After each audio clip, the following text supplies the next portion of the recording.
இனிய வணக்கங்கள் அன்பு நண்பர்களே. மீண்டும் ஒரு புத்தம் புதிய நன்னாளில் உங்கள் அனைவரையும் சந்திப்பதில் பெருமகிழ்வு கொள்கின்றது சரித்திரம் படைப்போம் தளம். நமது தளத்தின் முதல் படிநிலையாக ஒரு நிமிட தியானத்திற்குள் பயணிக்க இருக்கின்றோம். கண்களை மெலிதாக மூடிக்கொள்வோம், கரங்களை கோர்த்து கொள்வோம். இப்பிரபஞ்ச பெருவெளியில் உள்ள இறைமைக்கு மனதார நன்றி பகிர கிடைத்த மற்றும் ஒரு அற்புதமான நன்னாள் இது. இப்பொழுது நாம் உச்சரிக்க இருக்கும் ஒவ்வொரு வார்த்தைகளுடன் நன்றி உணர்வினையும் கலந்து இறைமைக்கு சமர்ப்பிப்போம் அன்பின் காணிக்கையாய். இன்றெடுத்து அன்றாடம் அமுதூட்டி அன்பாகவும் கருணையாகவும் மாறிப்போன அன்பு தாய்க்கு மனம் நிறைந்த நன்றி. ஒவ்வொரு நாளையும் ஒவ்வொரு பொழுதையும் தமது உழைப்பாலும் தியாகத்தாலும் குடும்பத்தை நிறைத்து அறிவாகவும் ஆற்றலாகவும் மாறிப்போன அன்பு தந்தைக்கு மனம் நிறைந்த நன்றி. பரிசுத்தமான இயற்கையை பரிசளித்து சென்ற நம் முன்னோர்கள் ஒவ்வொருவருக்கும் மனம் நிறைந்த நன்றி. கற்பித்தல் என்னும் இனிய அனுபவம் வாயிலாக அன்றாட பொழுதுகளை அர்த்தமுள்ளதாக்கும் ஆசிரிய பெருந்தகைகள் ஒவ்வொருவருக்கும் அகம் நிறைந்த நன்றி. இப்பிரபஞ்ச பூவுலகினுள் பயணித்துக் கொண்டிருக்கும் பயணிக்க இருக்கின்ற ஒவ்வொரு உயிருள்ள ஆன்மாக்களுக்கும் மனம் நிறைந்த நன்றி. உயிரற்ற பொருட்களாய் வாழ்வின் உடன் வழி துணையாய் வாழ்வின் பாதையை என்றென்றும் நிறைக்கும் உயிரற்ற பொருட்களுக்கும் மனம் நிறைந்த நன்றி. இப்பிரபஞ்ச பூ உலகினை தமது பேரன்பாலும் பேரருளாலும் பேராசிராலும் ஆண்டு அரவணைத்து காத்து வரும் அந்த ஆண்டவனுக்கும் நன்றி. இப்பொழுது நமது சுவாசத்தின் ஓசையில் அது பயணிக்கும் பாதைகளில் நாமும் ஒரு நிமிடம் இணைந்து பயணிப்போம், நம் மூச்சின் சுவாசத்தினை சீர்மைப்படுத்தியவர்களாய்.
இப்பிரபஞ்ச பெருவெளியில் நீக்கமற நிறைந்திருக்கும் முடிவில்லா பரம்பொருளின் அன்போடும் அருளோடும் ஆசிரோடும் எங்கள் வாழ்வியல் சூழல் அன்றாடம் அர்த்தமுள்ள வகையில் சீருடனும் செம்மையுடனும் பண்பட்டு வருகின்றது.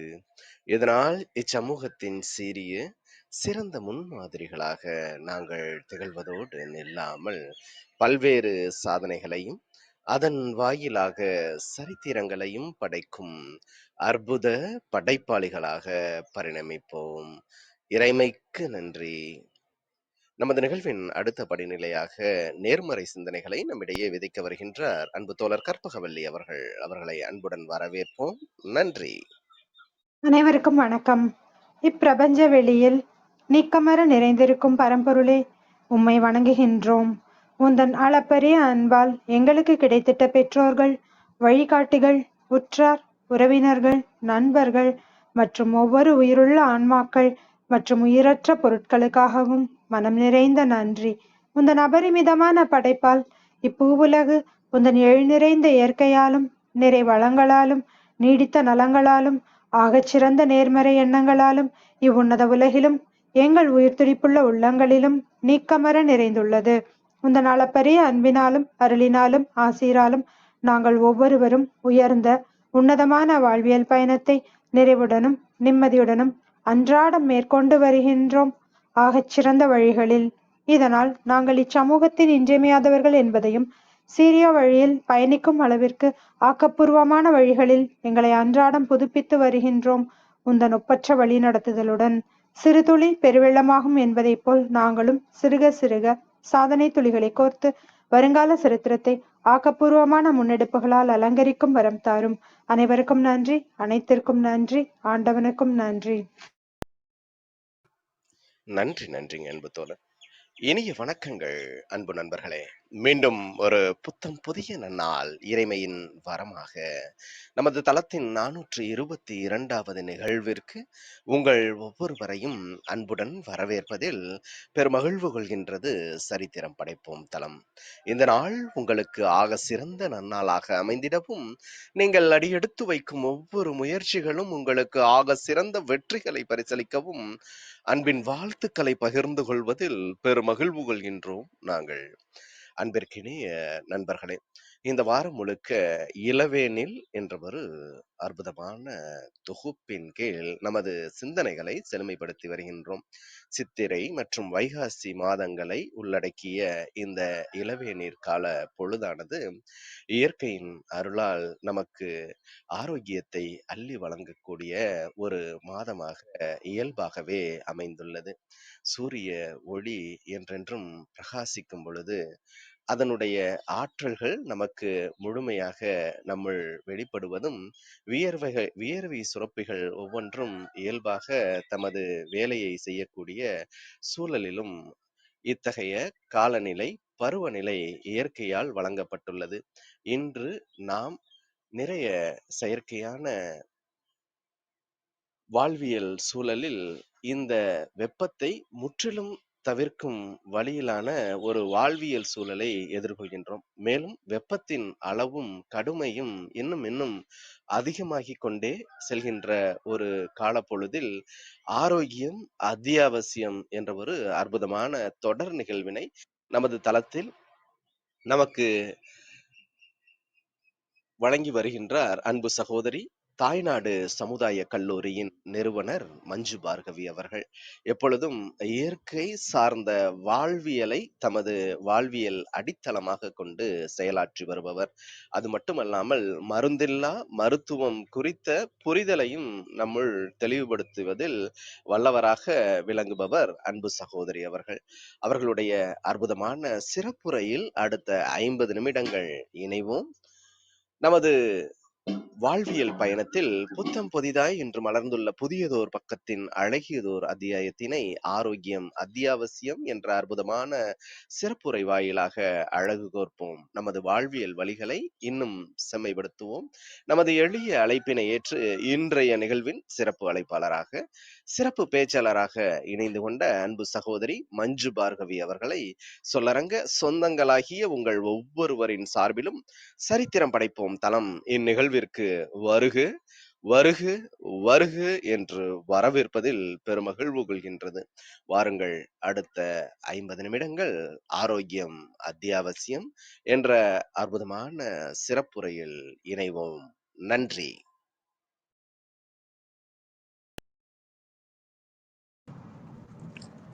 அனைவருக்கும் இனிய காலை வணக்கம். இன்று புதிதாய் பூத்த இந்த நன்னாளில் அனைவரையும் ஆரோக்கியம் அத்தியாவசியம் என்ற தலைப்பின் மூலமாக சந்திப்பதில் பெருமகிழ்ச்சி அடைகிறோம்.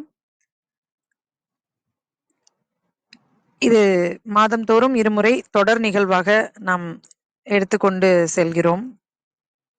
நமது சென்ற நிகழ்வுகளில் நாம் பார்த்ததை ஒரு முறை மீண்டும்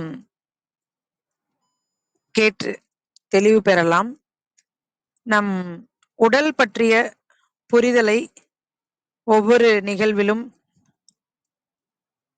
தெளிவாக பார்த்தோம். அதில் முக்கியமாக உடல் எவ்வாறு நமக்கு உதவியாக இருக்கிறது, அதை நாம் எங்கெல்லாம் புரிந்து கொள்ள தவறினோம் என்பதை பற்றிய முழுமையான விளக்கத்தை சென்ற நிகழ்வுகளில் நாம் தெளிவடைந்தோம். அதிலும் முக்கியமாக நம் உடலில் கட்டமைக்கப்பட்டுள்ள ஒவ்வொரு செல்களும் எவ்வாறு அந்தந்த இடங்களுக்கு தகுந்தாற்போல் கட்டமைக்கப்பட்டுள்ளது, செல்களுடைய வடிவம் எவ்வாறு வடிவமைக்கப்பட்டுள்ளது, அந்த செல்களின் கூட்டமைப்பாக நம் உடல் எவ்வாறு இயங்குகிறது, அந்த செல்கள் நமக்கு எந்தெந்த இடத்துல எல்லாம் உதவிகரமா இருக்கிறது என்றெல்லாம் நம்ம ஒரு 1 மணி நேரம் வகுப்பு செல்களை பற்றி நம்ம படிச்சோம். இந்த அடிப்படை புரிதல் ஏற்பட்டால் மட்டுமே நம் உடலை நாம் ரசித்து இனிமையாக ஒரு சுகமான ஒரு ஆரோக்கியத்தோடு நாம் வாழ வழிவகுக்கும். ஆகையால் விருப்பமுள்ளவர்கள் நம்முடைய சென்ற நிகழ்வுகளை ஒரு முறை மீண்டும் ரீப்ளே மூலமாகவும் யூடியூபின் மூலமாகவும் நீங்கள் அவசியம் கேட்டு தெளிவு பெறுவீர்கள் என்று உங்களை அன்போடு கேட்டுக்கொள்கிறோம். இன்றைய தலைப்பில் நாம் பார்க்க இருக்கும் செய்திகள் பற்றிய ஒரு சுருக்கம். இன்று சமுதாயத்தில் மக்களிடையே இருக்கக்கூடிய பெரிய சவால் என்னவென்றால் உடல் எடையை எவ்வாறு ஒரு சீராக வைத்துக் கொள்வது என்பதுதான். அந்த உடல் எடையை ஏன் நம்ம சீரா வச்சுக்கணும் அப்படின்றத பற்றியும் என்னெல்லாம் நம்ம அதுக்காக புரிதலுக்குள்ள வரணும் அப்படின்றதையும் இந்த நிகழ்வுல நம்ம விளக்கமா பார்க்க போறோம். உடல் எடை என்பது அவரவர்களுடைய சூழலுக்கு ஏற்றாற் போல அவரவர்களுடைய உணவு பழக்கத்திற்கு ஏற்றாற் போல அமையக்கூடிய ஒரு விடயமாகத்தான் இருக்கிறது உடல் எடை என்பது. ஆனால் அதே உடல் எடை சில நேரங்களில் சில நண்பர்களுக்கு பெரும் பாதிப்பை ஏற்படுத்துகிறது. அப்படி ஏற்படுத்தும் போது அவர்கள் சில முயற்சிகளை மேற்கொள்கிறார்கள். உடல் எடையை எவ்வாறு நாம் குறைக்கலாம் என்று. குறைக்க வேண்டுமென்றால் உடல் எடை ஏன் கூடியது என்று முதலில் அவர்கள் ஆராய வேண்டும். உடல் எடை என்பது தினமும் எக்ஸசைஸ் உடல் பயிற்சி செய்வதன் மூலமாகவும் மற்றும் நடைப்பயிற்சி செய்வதன் மூலமாகவும் சீராக இருக்கிறதா அல்லது அவ்வாறு செய்தால் தேவையற்ற உடல் எடை குறைகிறதா என்பது நம் முன் இன்று இருக்கக்கூடிய ஒரு பெரிய கேள்விக்குறி. இந்த கேள்விகளுக்கான பதிலை நாம் இந்த நிகழ்வில் விளக்கமாக பார்க்க இருக்கிறோம் நண்பர்களே. ஏனென்றால் இன்று உடல் எடை குறைப்பதற்கு முதலில் ஜிம் போன்ற இடங்களுக்கு போய் உடல் பயிற்சி செய்கிறோம். பிறகு உடல் எடையும் குறைக்கப்படுகிறது. ஆனால் மீண்டும் சில நேரங்களில் உடல் எடை கூடிவிடுகிறது சில நண்பர்களுக்கு. அது தொடர்ச்சியா பாத்தீங்கன்னா போறது, வெயிட் குறைக்கிறது, அப்புறம் கொஞ்ச நாள் பார்த்தா வெயிட் போட்டுறது, அப்புறம் என்னால முடியல, டயட் ஃபாலோ பண்ண முடியல, ஜிம்முக்கும் ரெகுலரா போக முடியல அப்படின்னு நம்ம நிறைய நண்பர்களை அல்லது நமக்கே கூட அந்த மாதிரி நம்ம லைஃப்ல நடந்திருக்கும். அப்ப ஏன் இப்படி நடக்குது அப்படின்றத முழுமையா புரிஞ்சுக்கிறதுக்கு ஏற்கனவே இருந்த நிகழ்வுகளுடைய அடிப்படையில் இந்த நிகழ்வை கேட்டீங்கன்னா இன்னும் தெளிவா புரிஞ்சுக்கும் உங்களுக்கு. நம் உடல்ல இருக்கக்கூடிய செல்கள் 2 வேலைதான் செய்யறாங்க. இந்த செல்களுடைய கூட்டமைப்பு தான் இந்த மொத்த உடலும் அப்படின்றத நம்ம புரிஞ்சுக்கணும். செல்கள் உட்கிரகித்தல், வெளியேற்றுதல், அதாவது அசிமிலேஷன், எக்ஸ்கிரேஷன், இந்த 2 வேலையை தான் செல்கள் செஞ்சுட்டே இருக்கு.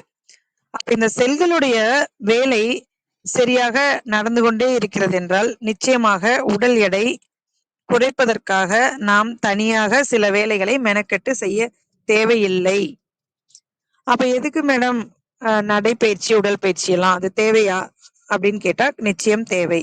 அது எதற்காகனா, இப்போ வீடுகள்லயே இருந்துட்டு இருக்கவங்களுக்கு காலையில நேரம் கொஞ்சம் வெளியே போய் வெளிக்காத்து வாங்கிட்டு வந்தா மனசுக்கு ஒரு ஆறுதலா இருக்கும், மனசுக்கு ஒரு மாற்றத்தை கொடுக்கும். அன்றைய நாள் ரொம்ப அவங்களுக்கு ஒரு புத்துணர்வோடையே செல்ற மாதிரி அவங்க உணர்வாங்க.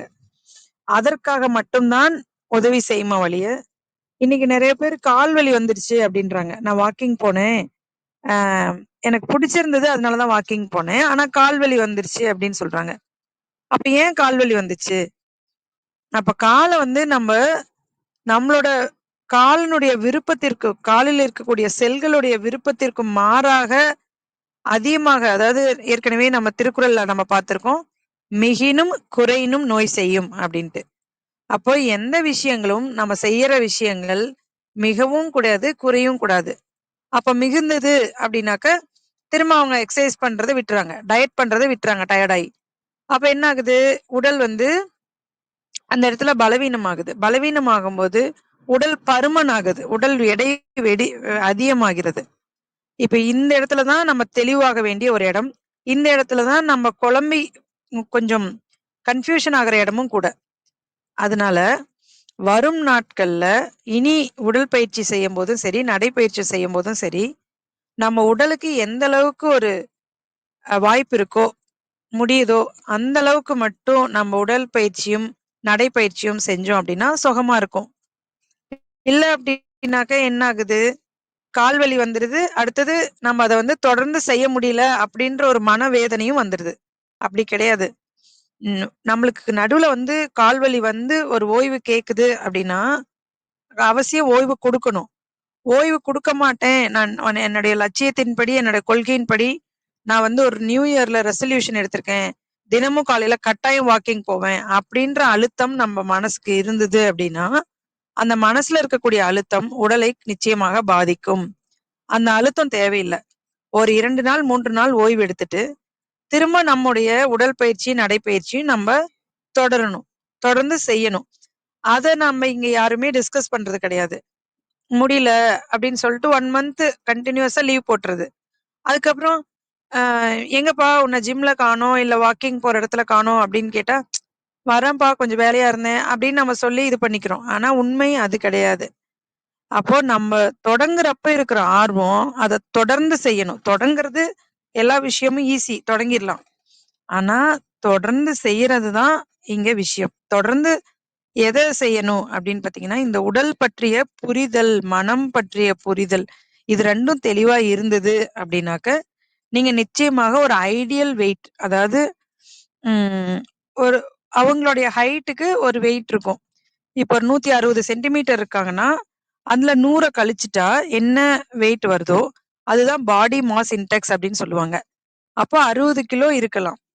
60 கிலோங்கிறது 62, 58 அப்படின்றது நார்மல். இது இந்த 4 கிலோ வெயிட்டுக்குள்ள அவங்க கூடுறாங்க, குறையறாங்க அப்படின்னாக்க, அது ஒரு பெரிய மாற்றம் இருக்காது. ஆனா, சில நண்பர்கள் பார்த்தீங்கன்னா, 20 கிலோ வெயிட் கூடிடுவாங்க.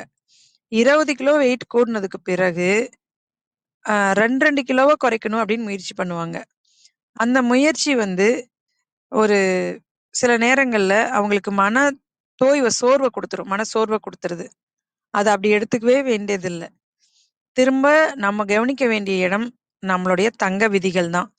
நம்ம ஏற்கனவே சென்ற நிகழ்வுகள்ல நம்மளுடைய தங்க விதிகள் பற்றி பார்த்திருக்கோம். அத ஒரு முறை மீண்டும் நினைவுபடுத்துறேன்.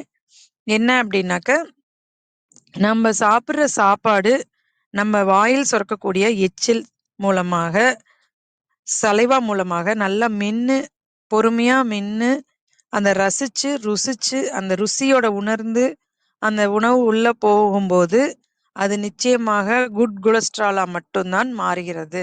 அங்க வந்து பேட் கொலஸ்ட்ரால் அப்டின்ற ஒண்ணு வந்து ஏற்படாது உடம்புல. அப்ப குட் கொலஸ்ட்ரால் என்ன பண்ணும் அப்டின்னா, நமக்கு அந்த ஐடியல் வெயிட் மெயின்டெயின் பண்றதுக்கு பெரும் உதவியாக இருக்கிறது. நம்ம பஞ்சபூதங்கள் அடிப்படையில தான் நம்ம உடம்பு இயங்குது அப்டின்றத நம்ம தெளிவா பார்த்துருக்கோம்.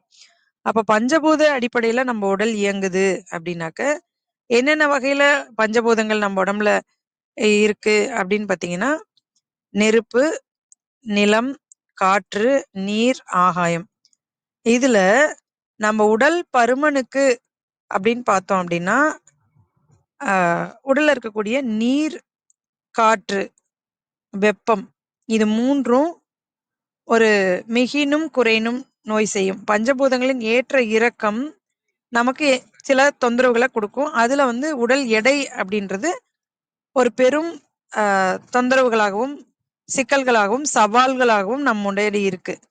அப்ப இத நம்ம சரி பண்ணணும் அப்படின்னா, நம்மளுடைய இரைப்பை அப்படின்றது பஞ்சபூதங்கள்ல நிலம் சம்பந்தப்பட்ட ஒரு இடத்துல இருக்கு.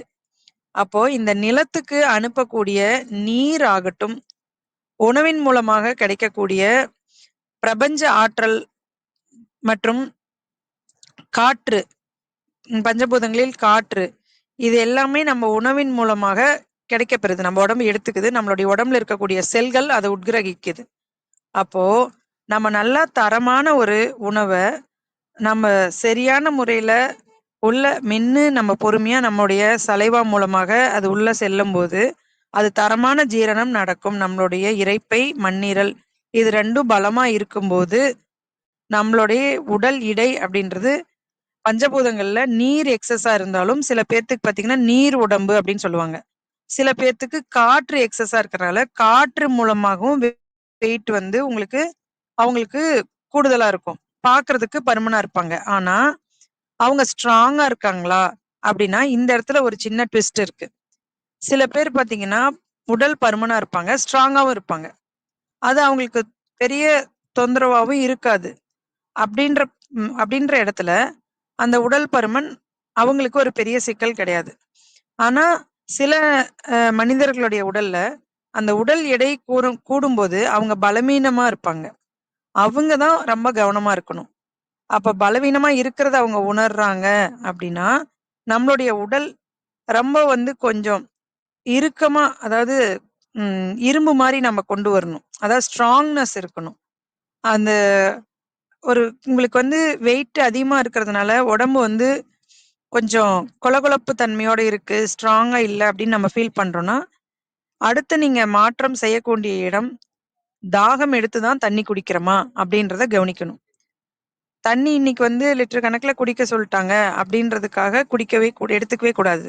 உங்களுக்கு தாகம் எடுக்குதா? தாகம் தீர்ற அளவுக்கு நல்லா தண்ணியுமே வந்து நம்ம வாயில இருக்கக்கூடிய எச்சிலோட கலந்து மேல் உதடு, கீழ் உதடு 2ம் நனையும்படியாக பொறுமையாக ஒவ்வொரு சிப்பாக வாயில கப்பிச்சே குடிக்கலாம் நம்ம. அண்ணாந்து குடிக்கக்கூடாது தண்ணி குடிக்கும்போது.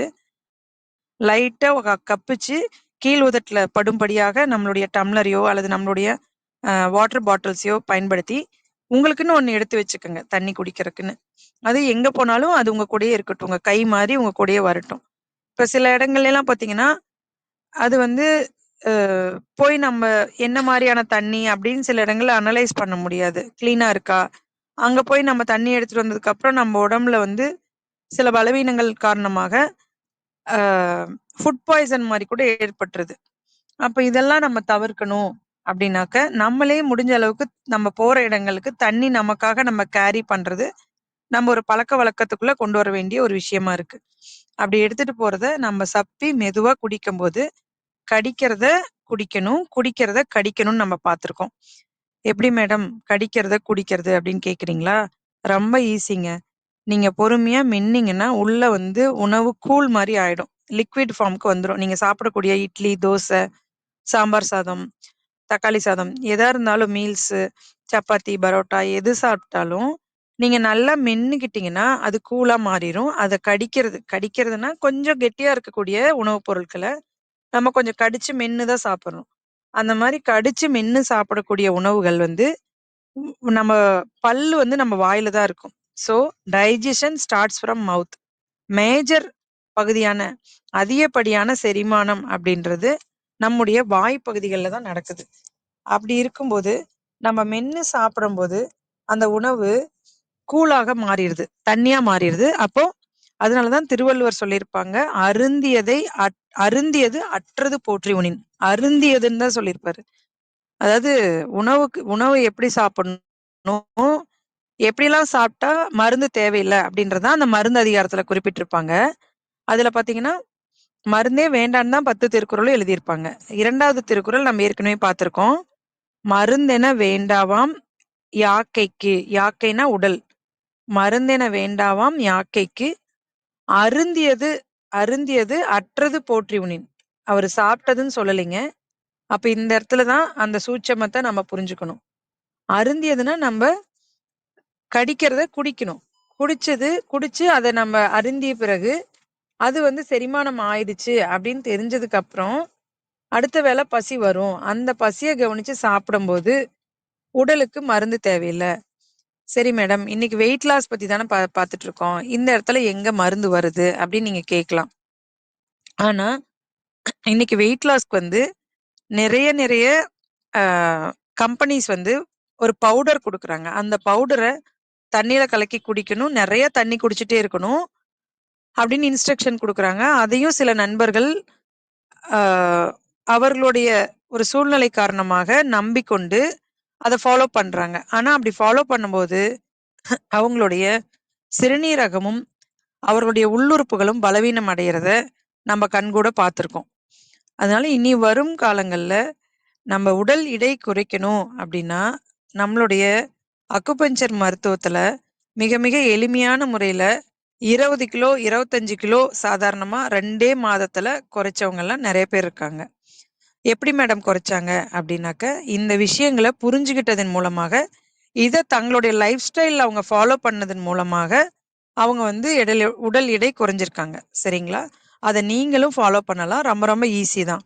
அப்ப சாப்பிடும்போது நல்லா மென்னு உணவு கூலானதுக்கு அப்புறம் சாப்பிடுறோம் அப்படின்னாக்க, அந்த உணவு சத்தான உணவாக மட்டும் தான் மாறும். உடல் எடை அதிகமாகவே வாய்ப்பு கிடையாது. நம்ம உடம்பு இரும்பு மாரி, கல்லு மாரி ஆயிடும். அடுத்ததா தண்ணி குடிக்கும்போது, தண்ணிய நல்லா சப்பி மேல் உதடும், கீழ் உதடும் நனையும்படியாக வைத்து, வாய்க்குள்ள மெதுவா ஒரு ஒரு சிப்பா நம்ம முழுங்கும்போது, அந்த தண்ணி வந்து சத்தான ஒரு உணவா தான் மாறும். அதுதான் "துப்பார்க்கு துப்பாய துப்பாக்கி, துப்பார்க்கு துப்பாய தூவும் மழை" அப்படின்னு சொல்லியிருப்பாரு வள்ளுவர். அது எப்படி அப்படின்னா, மழை அப்படின்றது உணவு தயாரிப்புக்கு தேவையான ஒரு விஷயமாவும் இருக்கு. அந்த உணவு தயாரிக்கிறதுக்கு இப்போ ஒரு செடி கொடிகள் இருக்கு. மழைநீர் வந்தா தான் வானம் பார்த்த பூமி தான் நம்ம பூமிகள். இங்க நம்மளுடைய அதுவும் சதர்ன் பார்ட் ஆஃப் இந்தியால வானம் பார்த்த பூமி தான் நெறைய இருக்கு. அப்ப வானத்துல இருந்து வரக்கூடிய அந்த மழை நீர் அப்படின்றது மரம், செடி கொடிகளுக்கு தன்னுடைய தாய்ப்பால் போல. அப்ப அது வந்தா மட்டும் தான் அது உணவா நமக்கு கிடைக்கும். நமக்கு ஒரு உணவு உற்பத்திக்கு அடிப்படையே மழை தான். அப்ப அந்த நீர் வந்து உணவு இந்த உலகத்துல உற்பத்தி பண்றதுக்கும் உதவியா இருக்கு. அந்த நீரே உணவாகவும் இருக்கிறது அப்படின்னு எழுதியிருக்காரு. அந்த குறளுடைய விளக்கம் இதுதான். "துப்பார்க்கு துப்பார்க்கு துப்பாய துப்பாக்கி, துப்பார்க்கு துப்பாய தூவும் மழை" அப்படின்னு சொல்லியிருப்பாரு. அப்போ இத வந்து இன்னும் ஒரு பாயிண்ட் குறிப்பிட்டு சொல்ல விரும்புறேன் இந்த இடத்துல. இந்த மழை நீர் இருக்கு இல்லைங்களா? அது வந்து அவ்ளோ உயிர்ப்போட இருக்கக்கூடிய நீர். இத சரியான ஒரு முறையில ப்ராசஸ் பண்ணி மழைநீர அறுவடை பண்ணி, அவங்கவங்களுடைய வீடுகள்லயே மழைநீர அறுவடை பண்ணி, அந்த மழைநீர வந்து நீங்க உணவாக எடுத்துக்கொள்ளும்போது, உடல்ல ஏற்படக்கூடிய அனைத்து விதமான தொந்தரவுகளும் நீங்குகிறது. இத வந்து கடந்த ஒரு 8 வருடங்களாக எங்க குடும்பத்துல எல்லாருமே மழைநீர் தான் குடிச்சிட்டு இருக்கோம். அது ஒரு பெரிய பாக்கியமா நாங்க இந்த இடத்துல உங்களோட பகிர்ந்துக்க விரும்புறோம். அதுபோல மழைநீர் அல்லது வந்து நமக்கு சுத்தமான நீர் உங்களுக்கு என்ன கிடைக்குதோ, அந்த நீர மெதுவா உங்களுடைய வாயில வச்சு சப்பி சப்பி நீங்க வந்து அது ஒரு உணவாவே எடுத்துக்கலாம். அந்த உணவும் வந்து அந்த நீர் உடல் அப்படின்லாம் சொல்றோம்ல. நீர் எக்ஸஸா இருக்கு சில உடல்கள்ல அப்படின்னு நம்ம பார்க்குறோம்ல.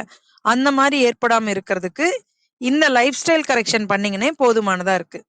அடுத்ததா பார்த்தீங்கன்னா, இது ரொம்ப ரொம்ப முக்கியமான பாயிண்ட்டு ஓய்வு. நான் சொன்னேன் இல்லைங்களா? வாக்கிங் போயிட்டே இருக்காங்க.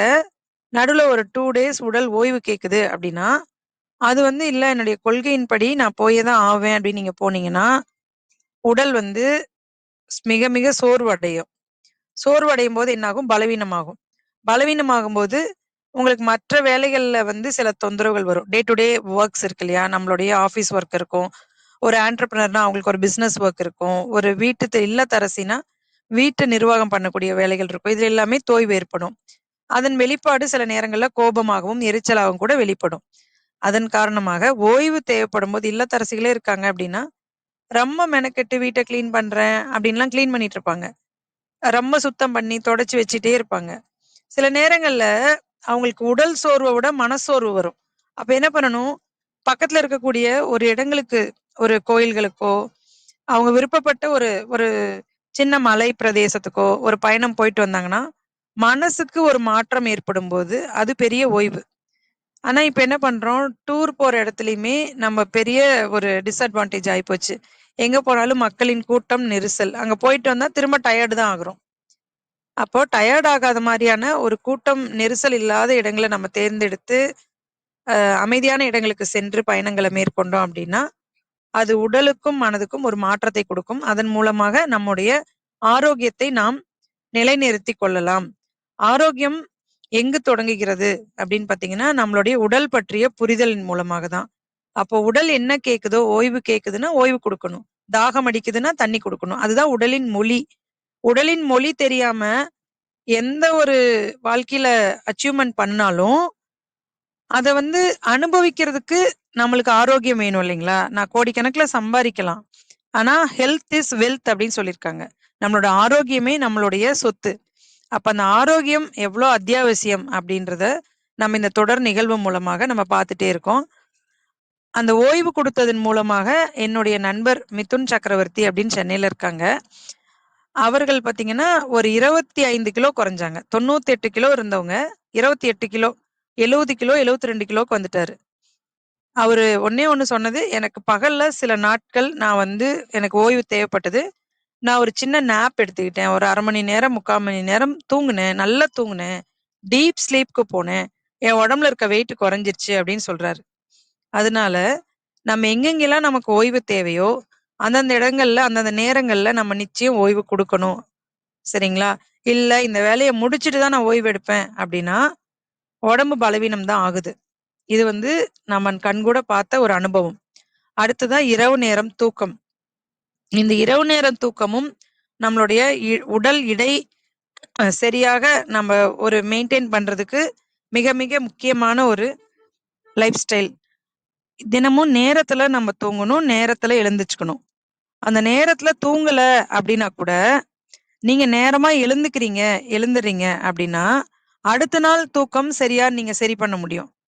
நம்ம என்ன பண்றோம், நான் நேரம் கழிச்சு தூங்குனேன், அப்ப நேரம் கழிச்சு தான் எழுந்துக்குவேன் அப்படின்னா, திரும்ப அடுத்த நாள் இரவும் வந்து உங்களுக்கு இப்ப சண்டே நைட் உங்களுக்கு லேட் ஆயிடுச்சு. மண்டே மார்னிங் நீங்க லேட்டா எந்திரிக்கிறீங்க.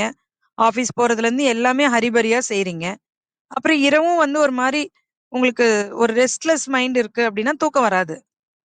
அதனால கொஞ்சம் ஒரு நாள் மட்டும் இத கரெக்ஷன் 1 நாள் அல்லது வந்து ஒரு ஒரு குறிப்பிட்ட நாட்கள் 20 நாட்கள் அப்படி நீங்க கரெக்ஷன் கொண்டு வர்றீங்க அப்படின்னாக்க, உங்களுக்கு அந்த இரவு நேரம் சீக்கிரமா ஒரு பீஸ்ஃபுல்லான மைண்டோட உங்களுக்கு தூக்கம் வந்துரும். நீங்களும் சீக்கிரமா அத வந்து போய் தூங்கிடுவீங்க. ஆனா இப்ப என்ன சொல்றாங்க எல்லாருமே, "இல்ல நான் 11 மணிக்கு தூங்கி பழகிட்டேன். நீங்க 9 மணிக்கு தூங்க சொன்னா எனக்கு தூக்கம் வரமாட்டேங்குது." அப்படி கிடையாது. உடல் நீங்க எப்படி நம்ம பழக்குறோமோ, உடல் வந்து எப்பவுமே குழந்தை தான். நம்ம எப்படி அந்த குழந்தைய நம்ம ட்ரெயின் பண்றோமோ, அத பொறுத்து அந்த உடல் நமக்கு வந்து நெறைய சப்போர்ட் பண்றதுக்காகவே காத்துக்கிட்டு இருக்கு. சரிங்களா? அதனால இனி வரும் நேரங்கள்ல உடல் எடைய மெயின்டெயின் பண்ணணும் அப்படின்னா, இந்த 5 தங்க விதிகள் இருக்கு. இப்ப 4 தங்க விதிகள் பார்த்தோம். அதாவது பசிச்சு சாப்பிடணும். தாகம் எடுக்கும்போது தாகத்துக்கு ஏற்றார் போல தண்ணி குடிச்சுக்கணும். ஓய்வு தேவைப்படும்போது சரியான ஓய்வு குடுக்கணும். ஓய்வு கூட இன்னொரு சப்டிவிஷன் இருக்கு. உழைப்பு.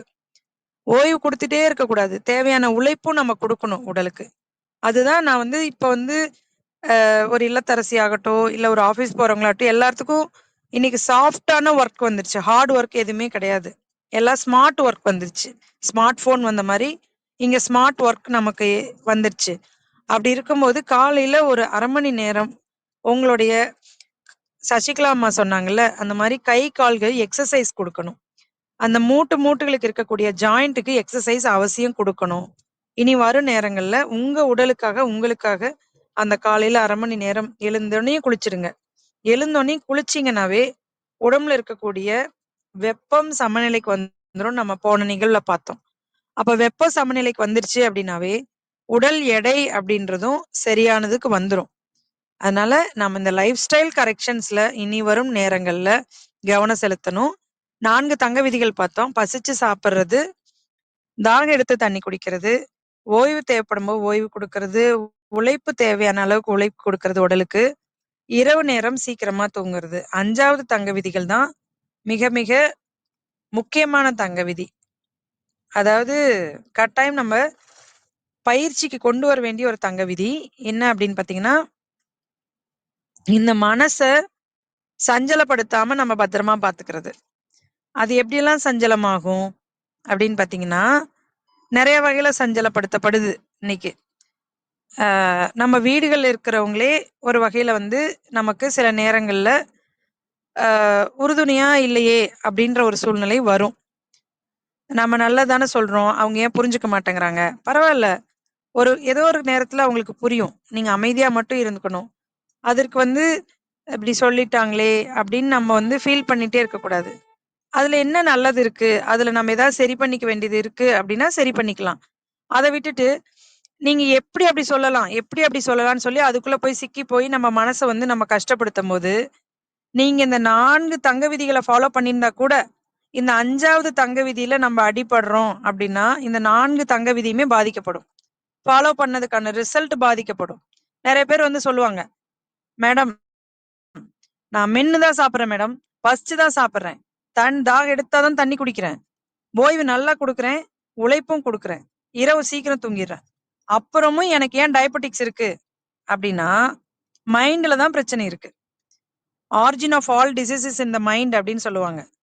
இந்த மொத்த உடலில் ஏற்படக்கூடிய அனைத்து தொந்தரவுகளுக்கும் தொடக்க இடம் நமது மனம்தான் அப்படின்றதான் நம்ம ஆணித்தனமா புரிஞ்சுக்கணும். அதை எப்படி சரி பண்ணணும்னா மனசை வச்சுதான் மனசை சரி பண்ணணும். இதுதான் ட்விஸ்ட். சரிங்களா? இது பெரிய ட்விஸ்ட் தான். எப்படி மனசை வச்சு மனசை சரி பண்றது? ஏன்னா மனசு வந்து குழந்தை மாதிரி தான். அது நீங்க எதை நினைக்க வேண்டாம், எதை நம்ம வந்து பிரச்சனையை எடுத்துக்க வேண்டாம் அப்படின்னு நம்ம நினைக்கிறோமோ அதுதான் பிரச்சனையை எடுத்து முன்னாடி கொண்டு வந்து வைக்கும். அப்போ அந்த தாட்ஸ் வந்துட்டே தான் இருக்கும். அதாவது ஒரு ஒரு ஆற்றங்கரையில உட்கார்ந்து பார்த்தோம் அப்படின்னா அந்த ஆறுகள்ல நல்ல ஒரு பூ மாலை ஓடும், ஒரு தாமரையும் வரும், அழுகி போன சில பொருட்களும் தான் வரும். அது வந்து அது பாட்டுக்கு ஒரு நெகிழ்ந்து போயிட்டே இருக்கும். ஆறு தண்ணி எப்படி ஓடுதோ அதே போல மனசு வந்து ஓடிட்டே தான் இருக்கும். அப்ப அதை எடுத்து நமக்குள்ள வச்சு நம்ம சிந்திக்கிறதுக்கு போறோம். இது ஏன் தாமரை வந்தது, அழகா இருக்கே அப்படின்னும் போய் ரொம்ப இது பண்ணிட வேண்டியதில்ல. அதே போல ஏன் ஆறு இவ்ளோ அசுத்தமா இருக்கு, இவ்வளவு அழுகி போன பொருள்லாம் வருது அப்படின்னு மனசுக்குள்ள எடுத்துட்டு போய் அத ஒரு வருத்தமா எடுத்துக்கவும் தேவையில்ல. ஓகே. அதே மாதிரிதான் நம்மளோட தாட்ஸ் அப்படின்றது இப்ப நீங்க வந்து திருப்பதி போகணும், இல்ல ஒரு சென்னை போகணும், இல்ல ஊட்டி போகணும்னு நீங்க முடிவு பண்ணோனையும் உங்களுடைய மைண்ட் ஒரு கூகுள் மாதிரி நீங்க கற்பனை பண்ணிக்கங்களேன். ஃபர்ஸ்ட் கார்ல போலாம் அப்படின்னு சொல்லும். அடுத்தது இல்ல இங்கிருந்து நம்ம வந்து மேட்டுப்பாளையம் வரைக்கும் ட்ரெயின்ல போயிரலாம், அங்கிருந்து ஒரு கேப் புக் பண்ணி ஊட்டி போயிரலாம் அப்படின்னு முடிவு பண்ணும். வேண்டாம் வேண்டாம், லக்கேஜ் எல்லாம் போய் ரயில்வே ஸ்டேஷன்ல இறங்கி நம்ம இன்னொரு காருக்கு மாத்தணும்னா குழந்தைங்களை எல்லாம் அழைச்சிட்டு போறோம், இங்கிருந்தே ஒரு நம்ம கேப் புக் பண்ணியே போயிடலாம் அப்படின்னு முடிவு பண்ணும். இப்போ இதுல எது பெஸ்ட் ஆப்ஷன் அப்படின்றது அவங்கவங்களுடைய சூழ்நிலை பொறுத்து மாறும். இப்போ மைண்ட் இது போலதான் நிறைய தகவல்களை கொடுத்துட்டே இருக்கும். மைண்ட் கிட்ட போயிட்டு நீ ஏன் எனக்கு இவ்வளவு தகவல் கொடுத்த அப்படின்னு நம்ம சில நேரத்துல கேட்போம். மைண்ட் வந்து உதவி பண்றதுக்கு மட்டுமே தான் அவ்வளவு தகவல்கள் கொடுக்குது. அப்ப அந்த சூழ்நிலைக்கு எது வேணுமோ அதை மட்டும் நம்ம எடுத்துட்டு நம்ம திங்கிங்குள்ள கொண்டு வந்து அதை செயல்படுத்தணும். அதை விட்டுடும். நம்ம விட்டுட்டு இப்போ ஒரு உடல் எடை கூடிருச்சு அப்படின்னு வச்சுக்கோங்களேன். நம்மளோட இன்றைய தலைப்புக்கு ஒரு சம்பந்தப்பட்ட ஒரு விஷயமாவே நம்ம எடுத்துக்கலாம். ஒரு உதாரணத்துக்கு ஒரு மனிதர்களுக்கு எடை கூடிடுச்சு. இப்ப அவங்களுக்கு என்ன வாய்ப்பு இருக்கு? இப்ப சப்போஸ் இந்த சம்மருக்கு ஸ்விம்மிங் பண்ண முடியும் அப்படின்னா ஸ்விம்மிங் மூலமாக நிறைய என்ஜாய் பண்ணி ஸ்விம்மிங் பண்ணலாம், வெயிட் குறையும். அதை விட்டுட்டு என்னால ஸ்விம் பண்ண முடியுமா, பாதுகாப்பா இருக்குமா, இந்த ஸ்விம்மிங் பூல்ல குளோரின் கலந்துருக்காங்களா, இது என்ன பாதிக்குமா, எல்லாமே தான் நம்மளை சுத்தி இருந்துட்டே தான் இருக்கு. அப்போ தண்ணியில குதிச்சாதான் நீச்சல் பழக முடியும். அதை விட்டுட்டு மேல இருந்துட்டே யோசிச்சுட்டே இருந்தோம்னா எப்படி உடல் எடை குறையும்? குறையவே குறையாது. அப்போ ஒரு நடைப்பயிற்சி போகணும்னா அதற்கு என்ன தேவைகள் இருக்கு, நம்ம எப்படி காலையில எத்தனை மணிக்கு எந்திரிக்கணும், அந்த திட்டமிடுதல் இருக்கணும். அதை நடைமுறைக்கு கொண்டு வந்துடலாம். அதை விட்டுட்டு நான் மட்டும் தனியா நடக்கணுமா, எனக்கு ஒரு கம்பெனி யாராவது வருவாங்களா, இல்ல திடீர்னு போய் நடந்தா என்ன பாக்குறவங்க ஏதாவது நினைச்சுக்குவாங்களா, இல்ல ஒரு எக்ஸசைஸ் பண்ணலாமா, வீட்லயே தொடங்கலாமா, இத்தனை கேள்விகள் வந்தாலும் நம்ம அதை ஆர்கனைஸ் பண்ணிட்டு எந்த இடத்துல நம்ம வந்து செயல்பாட்டுக்கு கொண்டு வரணும் அந்த திங்கிங்கை மட்டும் நம்ம எடுத்துக்கிட்டோம் அப்படின்னா நம்மள மாதிரி ஒரு சக்சஸ்ஃபுல் ஹெல்த்தியான ஒரு பர்சன் யாருமே கிடையாது. அதனால இனி வரும் நேரங்கள்ல எப்போ எதை ஸ்டார்ட் பண்ணணும், எப்போ எதை செய்யக்கூடாது, எதை எப்படி செய்யணும் அப்படின்றது எல்லாமே நம்ம உடல் சார்ந்து இன்னைக்கு இன்னைக்கு நிகழ்வுல நம்ம ரொம்ப ஒரு தெளிவாகவே எடுத்து கொண்டு போனோம். உங்களுக்கும் புரிஞ்சிருக்கு. அப்ப இத நடைமுறைக்கு அவசியம் வாழ்வியல் மாற்றத்துக்குள்ள வாங்க. தேவைப்படும்போது அந்த வெயிட் லாஸ்க்கு ஒரு அக்குபஞ்சரிஸ்ட உங்களோட பகுதிகள்ல கிளாசிக்கல் அக்குபஞ்சரிஸ்டா பார்த்து, ஒரு புள்ளி சிகிச்சை பண்ணக்கூடியவங்க எல்லாருமே கிளாசிக்கல் அக்குபஞ்சரிஸ்ட் தான். அவங்கள பார்த்து நீங்க ஒரு கன்சல்ட் பண்ணி வெயிட் லாஸ்க்காக கட்டாயம் ஒரு அவேர்னஸ் எடுத்துக்கங்க. எல்லா பகுதிகள்லயும் இது வந்து செஞ்சுட்டு இருக்காங்க. நல்ல ஒரு சமுதாய மாற்றமும் இது மூலமா ஏற்படுது. கண்டிப்பா வெயிட் லாஸ்க்காக போய் ஒரு பவுடர் எடுத்து தண்ணியில கலந்து குடிக்கிறதோ, இல்ல அதுக்காக மெனக்கெட்டு நம்ம நம்மளுடைய உடலுடைய உள்ளுறுப்புகள பலவீனப்படுத்திக்கிறதோ, இது மாரி செய்ய வேண்டாம். இது நேர விரயம். உங்களுடைய பணமும் இதன் மூலமாக செலவழிக்கப்படுகிறது. அத செய்யவே செய்யாதீங்க. இனி வரும் நேரங்கள்ல இந்த லைஃப் ஸ்டைல் கரெக்ஷன்ஸ் மூலமாகவே உடல் எடைய ஒரு ஐடியல் வெயிட்ல நீங்க கட்டாயம் மெயின்டெயின் பண்ணிக்கலாம். இது சம்பந்தமான உங்களுக்கு உங்க நண்பர்களுக்கு தெளிவு ஏற்படணும்னா, இது வந்து YouTubeலயும் இருக்கும். ரீப்ளே மூலமாக கேளுங்க. கிளப் ஹவுஸ்லயுமே ரீப்ளே மூலமாக நீங்க கேட்கலாம். தொடர்ந்து இங்க ஏற்படுத்தக்கூடிய அனைத்து விழிப்புணர்வு நிகழ்வுகளுக்கும் நீங்களும் உங்களுடைய குடும்பத்தாரும் தொடர்ந்து கலந்து கொள்ளுங்கள். இது சம்பந்தமான ஏதாவது கேள்வி பதில்கள் இருந்ததுன்னா, நம்மளுடைய அடுத்த வரக்கூடிய நேரங்கள்ல நம்ம இத பற்றி கலந்துரையாடலாம். மீண்டும் ஒரு முறை உங்களுக்கு நினைவுபடுத்துறேன். நம்மளுடைய 5G 5 கோல்டன் ரூல்ஸ் நம்மளோட லைஃப் ஸ்டைல் கரெக்ஷன்ஸ் ரொம்ப ரொம்ப முக்கியம். வெயிட் லாஸ் அப்படின்றது கட்டாயம் நீங்க ஒரு வெளியிருந்து எடுத்துக்கக்கூடிய ஒரு அந்த டயட் மூலமாகவோ, இல்ல சில சப்ளிமெண்ட் ஃபுட் மூலமாகவோ இது செய்ய சாத்தியமா அப்படின்னா கிடையாது. ஏன் அப்படின்னா, அத செஞ்சவங்கலாம் எங்க கூடயே தான் இருக்காங்க. அந்த அனுபவத்துல பார்த்தோம் அப்படின்னா, திரும்ப வெயிட் போடுறாங்க. ஆனா, ஒன்ஸ் இந்த லைஃப் ஸ்டைல் கரெக்ஷன் பண்ணி பழகிட்டா, அவங்களுக்கு உடல் எடை கூடுவது கிடையாது. அவங்க ஒரே ஐடியல் வெயிட்ல இருக்கிறத நாங்க பார்க்குறோம். அதனால லைஃப் ஸ்டைல் கரெக்ஷன்ஸ்ல தான் நம்ம உடல் எடைய நம்ம ஐடியலா ஒரே ஒரு ஒரு நான் முன்னாடியே சொன்னேன் இல்லைங்களா? இப்போ ஒரு 160 சென்டிமீட்டர் ஹைட் இருக்காங்க அப்படின்னா, அவங்க வந்துட்டு 60 கிலோ அப்படின்றது அவங்களோட ஐடியல் வெயிட். அதுல வந்து 62 இருக்கலாம், 63 வரைக்கும் கூட போலாம். கம்மியா வருது அப்படின்னா, ஒரு 56, 57 வரைக்கும் கூட வரலாம். இது வந்து அவங்க மெயின்டெயின் பண்ணக்கூடிய ஒரு பாடி மாஸ் இண்டெக்ஸ். அப்ப இந்த பாடி மாஸ் இண்டெக்ஸின் படி நம்மளுடைய வெயிட் இருக்கு அப்படின்னாக்கா ஓகே. இத வந்து வீட்ல தயவு செஞ்சு நான் இத ஒரு பெரிய ரிக்வெஸ்ட்டாவே இங்க இருக்கிற அன்பு சகோதர, சகோதரிகள்ட்ட கேட்டுக்கிறேன். வெயிட் மிஷின் இருக்கு அப்படின்ற காரணத்தினால அப்பப்போ போய் வெயிட் போட்டு பார்க்காதீங்க. ஏன்னா உடலின் மொழிய புரிஞ்சு கொள்ற ஒரு மனிதர்கள் இன்னொரு உபகரணத்த தேடி தங்களுடைய ஆரோக்கியத்த நம்ப மாட்டாங்க. அவங்களுக்கே சுயமா சிந்தித்தே தெளிவாய் அப்படின்னு சொல்லியிருக்காங்க இல்லையா? வேதாந்திரி மகரிஷி அவர்கள். அதுபோல நம்ம சுயமா நம்ம உடம்ப நம்ம கவனிச்சோம் அப்படின்னாவே, எந்த இடத்துல நம்ம கரெக்ஷன் பண்ணணும், எந்த இடத்துல நம்மள நம்ம சரி பண்ணிக்கணும் அப்படின்ற இடம் உங்களுக்கே தானா புரிய வரும். அந்த இடத்துல சின்ன சின்ன மாற்றங்கள செஞ்சு பாருங்க. உங்களுடைய அனுபவத்த நல்ல மனிதர்கள் தேவைப்படுறவங்களுக்கு நீங்க இது போன்ற ஒரு கருத்துக்கள சமுதாயத்துல விதைங்க. நம்ம விதைத்துக் கொண்டே இருப்போம். விதைத்தால் மரம், இல்லையேல் மண்ணுக்கு உரம். நல்ல நல்ல செய்திகள இந்த சமுதாயத்துல விதைக்கிறது காலமாக, நம்ம ஒரு சோசியல் அனிமல் அப்படின்னு சொல்லுவோம். நம்ம ஒரு சமுதாய விலங்குகள் தான் நம்ம எல்லாருமே. தனிச்சு இங்க யாருமே கிடையாது. அப்போ ஒருத்தவங்களுக்கு நல்லது சொல்றதன் மூலமாக, நம்ம நெறைய நல்ல விஷயங்கள உள்வாங்கிக்கிற ஒரு தன்மைக்கு நம்ம வந்துட்டே இருக்கோம். அதன் காரணமாக அனைவரும் இனி வரும் நேரங்கள்ல இந்த வெயிட் லாஸ்க்காக சிரமப்படாதீங்க. ஈஸியா உங்களோட உடம்ப நீங்களே மெயின்டெயின் பண்ணிக்க முடியும். பண்ணி பார்த்துட்டு செஞ்சு இங்க இருக்கிற விஷயங்கள மாற்றங்கள உங்க வாழ்க்கையில கொண்டு வந்து பார்த்துட்டு, பிறகு இது எப்படி இருந்தது? உங்களோட அனுபவ பகிர்வா கூட ஒரு நிகழ்வு நம்ம எடுத்துட்டு போலாம். ஒரு கலந்துரையாடலா கூட நம்ம எடுத்துட்டு போலாம். அது இங்க ஒரு விருப்பமாக, விண்ணப்பமாக நம்மளுடைய சரித்திரம் படைப்போம் குழுவினோட நான் ஒரு விருப்பமா வைக்கிறேன்.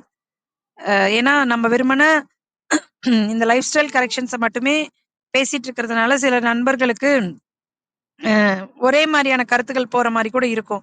அப்ப இத ஃபாலோ பண்ணிட்டு, அந்த மாற்றத்த ஒரு டிஸ்கஷனா கொண்டு வரும்போது, அப்போ இதுல இருக்கக்கூடிய நன்மைகள இன்னும் இன்னும் சமுதாயத்துல விதைக்க முடியும். தொடர்ந்து விதைத்துக் கொண்டே இருப்போம். முளைத்தால் மண்ணுக்கு மரம், இல்லையேல் மண்ணுக்கு உரம் என்று சொல்லி, இந்த வாய்ப்பிற்கு நன்றி கூறி விடைபெறுகிறேன். நன்றி, நன்றி. நன்றி, நன்றி அன்பு சகோதரி. மிகவும் சிறப்பான ஒரு உரை. அ இனிய ஒரு காலை அற்புதமான செய்தியால் நிறைய சொல்ல என் இணைந்து சரித்திரம் படைப்போம் தளம் தங்களுக்கு மனம் நிறைந்த நன்றிகளையும் வாழ்த்துக்களையும் பாராட்டுகளையும் பகிர்ந்து கொள்வதில் பெருமகிழ்வு கொள்கின்றது. அன்பிற்கினிய நண்பர்களே, நாம் அனைவரும் இணைந்திருப்பது சரித்திரம் படைப்போம் தளம். ஒவ்வொரு வாரமும் ஒவ்வொரு தொகுப்பு, ஒவ்வொரு நாளும் ஒவ்வொரு தலைப்பு, வார இறுதியில் சிறப்பு விருந்தினரின் அழைப்பு, ஞாயிறுதோறும் நமக்கே நமக்கான விடுப்பு என்ற அடிப்படையில் நமது தளம் இயங்கி வருகின்றது. அவ்வரிசையில் இந்த வாரம் முழுக்க இளவேனில் என்ற ஒரு அற்புதமான தொகுப்பின் கீழ் நமது சிந்தனைகளை செழுமைப்படுத்தி வருகின்றோம். இன்று ஆரோக்கியம் அத்தியாவசியம் என்ற அற்புதமான தலைப்பின் கீழ் அன்பு சகோதரி மஞ்சு பார்கவி அவர்கள் அற்புதமான சிறப்புரையை நமக்கு அன்பு பரிசாக வழங்கினார்கள். நாளை நமது தளத்தில் இலக்கிய வெள்ளியில் வாசிப்பை நேசிப்போம் பகுதியில் அன்பு சகோதரி ஆன்மீக சொற்பொழிவாளர் கிருத்திகா ஸ்ரீதர் அவர்கள் நம்மிடையே இணைந்து கொண்டு தமது வாசிப்பு அனுபவம் சார்ந்த சிறப்புரையை நம்மிடையே பகிர்ந்து கொள்ள இருக்கின்றார்கள். ஒவ்வொரு நாள் நிகழ்வுகளிலும் முழுமையாக பங்கேற்க சரித்திரம் படைப்போம் தளத்தின் சார்பில் அன்புடன் அழைக்கின்றோம். இப்பொழுது நிகழ்வின் நெறியாளுமையை தொடரவும் முதன்மை கருத்தினை வழங்கிடவும் அன்பு தோழர் கற்பகவல்லி அவர்களை அன்புடன் அழைக்கின்றோம். நன்றி. நன்றிங்க தோழர். அனைவருக்கும் வணக்கம். மஞ்சு பார்கவி அவர்களுக்கு மிக்க நன்றி. உடல் எடை அப்படிங்கிறது இன்னைக்கு நிறைய பேருக்கு ஒரு சவாலான விஷயமாக இருக்கு. அதை பத்தி ரொம்ப ஒரு புரிதல் அப்படி கொடுத்தாங்க அப்படின்னு சொல்லலாம். நம்ம செல்களின் வேலை என்ன அப்படிங்கிறத நம்ம முன்னாடி பார்த்திருக்கோம். நம்ம உணவை கிரகித்தல், வெளியேற்றுதல் இதெல்லாமே செல்களின் வேலையாக இருக்கிறது. அப்ப நம்ம சரியான உணவு எடுக்கிறோமா, அதை சரியா வெளியேற்றமா, இதுவும் உடல் எடைக்கு ஒரு முக்கியமான ஒரு காரணம். அடுத்ததாக உடல் மனம் பற்றிய நமக்கு ஒரு புரிதல் வேணும்.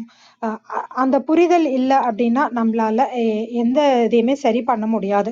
நம்ம உடல் பற்றிய புரிதலில் தான் நம்ம ஆரோக்கியம் அப்படிங்கிறது தொடங்குது. உடல் மொழி தெரியாம நம்ம ஆரோக்கியத்தை மேம்படுத்த முடியாது. உடல் எடை அப்படின்னு பார்த்தோம்னா ஒரு சிலருக்கு தொளன்னு இருக்க மாதிரி இருக்கும் உடல், ரொம்ப ஹெவியா இருக்க மாதிரி இருக்கும். ஆனா அவங்க நல்லா வேலை செய்யறதாக இருக்கட்டும், அவங்க நல்லா ஸ்ட்ராங்கா வேலை செய்வாங்க. ஒரு சிலர் ஒல்லியா இருக்க மாதிரி இருக்கும், ஆனா அந்த அவங்களால ஒரு சக்தியோட வேலை செய்ய முடியாது. அப்ப அந்த மாதிரி தொளன்னு இருக்கா அப்படின்னு பார்க்கணும். இல்ல நீர் அதிகமாக இருக்கும் உடல்ல இருக்கா, இல்ல காற்று அதிகமா இருக்கா, இந்த மாதிரியான விஷயங்களை நம்ம தொடர்ந்து பார்க்கணும். துப்பார்க்கு துப்பாய துப்பாக்கி துப்பார்க்கு துப்பாய தூவும் மழை அப்படிங்கிற ஒரு திருக்குறளை வச்சு ரொம்ப அழகானதுக்கான விளக்கங்கள் கொடுத்தாங்க. மழை நீர் அப்படிங்கிறது நம்ம உடலுக்கு எந்த அளவுக்கு தேவை அப்படிங்கிறதையும், அதை தொடர்ந்து குடிச்சிட்டு வரும்போது ஒரு ஆரோக்கியம் மேம்படும் அப்படிங்கிறதையும் சொன்னாங்க. அதே மாதிரி நீர் குடிக்கிறோம் அப்படின்னா, இப்ப நீர் அதிகமாக இருக்கும் உடலுக்கு நம்ம அடிக்கடி தண்ணீர் தேவைப்படாம குடிக்கிறது அப்படிங்கிறது ஒரு தவறான விஷயமாக இருக்கும். தேவைப்படும் போது அளவா நம்ம சிப் பண்ணி ஒரு ஒரு வாயில வச்சு குடிக்கிறது, கவ்வி குடிக்கிறது அப்படின்னு சொல்லுவாங்க. அப்படியே ஊத்திடுவாங்க. அப்படி இல்லாம தேவையான அளவை மட்டும் கொஞ்சம் கொஞ்சமாக நமக்கான ஒரு டம்ளரோ இல்ல நமக்கான ஒரு வாட்டர் பாட்டிலோ வச்சு குடிக்கிறது அப்படிங்கிறது ரொம்ப முக்கியம். உணவும் அதே மாதிரிதான். எப்பவுமே சொல்ற மாதிரி அருந்தியது அப்படின்றத ஒரு சொல்ல உபயோகப்படுத்துவாங்க. ஏன்னா நம்ம சாப்பிடுற உணவை நல்லா மென்னு அது கூழான பிறகு குடிக்கணும் அப்படிங்கிறதையும், நம்ம தண்ணீரை வாயில வச்சு அந்த உமிழ்நீரோட கலந்து சாப்பிடுற மாதிரி குடிக்கணும் அப்படிங்கிறதையும் தொடர்ந்து நம்ம சொல்லிட்டு இருக்கோம். இது ரெண்டுமே ரொம்ப ஒரு அடிப்படையான விஷயங்கள். உணவு, நீர், அதற்கப்புறம் ஓய்வு அப்படிங்கிறதும் ரொம்ப முக்கியம். தொடர்ந்து வேலை செஞ்சுக்கிட்டே இருக்கிறது, இல்ல நாமளே நம்ம ஒரு கட்டாயப்படுத்தி வேலை செய்யறது, செய்ய பிடிக்கலையோ இல்ல உடம்புக்கு முடியாத சூழ்நிலை இருக்கலாம். அந்த மாதிரி சமயத்திலையும் நம்ம மனதுக்கு வந்துட்டு அது ரொம்ப கஷ்டமா இருக்கும் செய்யறது அப்படிங்கிறது. சில சமயம் உடல் சோர்வா இருக்கலாம், சில சமயம் மன சோர்வா இருக்கலாம். அப்படி இருக்கும்போது ஒரு ஓய்வு எடுத்துக்கணும். ஒரு பகல்ல கூட ஒரு 1/2 மணி நேரம் ஓய்வு எடுத்துக்கலாம் அப்படிங்கிறதையும் சொன்னாங்க. தேவைப்பட்டாலும் அதுக்குதான் நம்ம உடல் மொழியை பார்க்கணும் அப்படிங்கிறது, அந்த உடலுக்கு தேவைப்படுதா அப்படிங்கிறதையும் பார்க்கணும். மனதுக்கு ஒரு விடுமுறை தேவை அப்படின்னு நினைச்சா நம்ம வெளியூர் போறோம், அப்படியும் அந்த ரொம்ப கூட்டமாக இருக்க இடத்துக்கெல்லாம் போனோம்னா நம்ம நினைக்கிற அந்த ஓய்வு கிடைக்காது. மன அமைதிங்கிறது கூட்டம் இல்லாத இடத்துல நமக்கு பிடித்த மாதிரி ஒரு சூழ்நிலைகளை நம்ம அந்த விடுமுறையில அமைச்சுக்கிறது அப்படிங்கிறது ரொம்ப முக்கியம். அந்த தங்க விதிகள்ல அடுத்ததாக மனம் அப்படிங்கிறது மிகவும் முக்கியமான ஒரு விஷயம். மனம்தான் அனைத்து நோய்களுக்கும் மூல காரணம் அப்படிங்கிறாங்க. அதனால நம்ம மனதை வைத்தே மனதை சரிப்படுத்திக் கொள்ள வேண்டும். மனதுக்கான எல்லா எப்படி ஆரோக்கியமாக வச்சுக்கிறது அப்படிங்கிறத பத்தி நம்ம தொடர்ந்து நம்ம சரியாக வச்சுக்கணும் அப்படிங்கிறதையும் சொன்னாங்க. உடல் எடை குறைக்கணும் அப்படின்னாக்கா சிலர் வாக்கிங் போறோம் இல்ல உடற்பயிற்சி செய்யறோம்னு சொல்லிட்டு ரொம்ப அதிகமா செய்வாங்க. அப்படி செய்யும் பொழுது கால் வலி வரும் இல்ல உடல் வலி வரும்.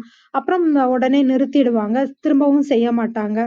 இல்ல ரொம்ப டயட் இருக்கவங்களும் ஒரு சிலர் நம்ம பார்த்திருக்கோம். ரொம்ப டிராஸ்டிக் டயட்ன்னு சொல்லுவாங்க. ரொம்ப கம்மியா சாப்பிடுறது. அதனால சத்து இல்லாம போறது. ஏன்னா மனமும் இருக்கு. உணவு அப்படிங்கிறது மனம் சார்ந்தும் இருக்கு. சில உணவுகள்லாம் நமக்கு சாப்பிட முடியாது.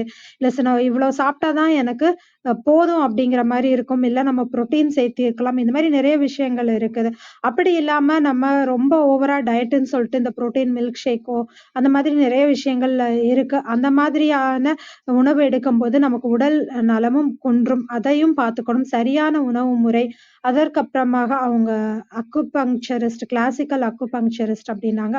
அவங்க கிட்ட போயிட்டு அந்த ஒரே ஒரு புள்ளியில அக்குபங்க்சர் குடுக்குற அந்த மாதிரியான அம் அ மருத்துவர்கள் அக்குபங்க்சர் தெரபிஸ்ட் கிட்ட போயிட்டு நம்ம அ வேணுங்கிற ஆலோசனையும் எடுத்துக்கிட்டு, நம்ம தொடர்ந்து நம்ம உடல் மொழியை புரிந்து கொண்டு உடலுக்கு தேவையான நீர், உணவு, ஓய்வு, உழைப்பு, உறக்கம், மனதை சரியாக வைத்துக் கொள்ளுதல், இந்த தங்க விதிகள நம்ம தொடர்ந்து பின்பற்றும்போது, உடல் எடை அப்படிங்கிறது நம்ம சரியாக அ மேம் ச மெயின்டெயினும் பண்ண முடியும். நம் உடல் ஆரோக்கியத்தையும் நாம் மேம்படுத்தலாம்.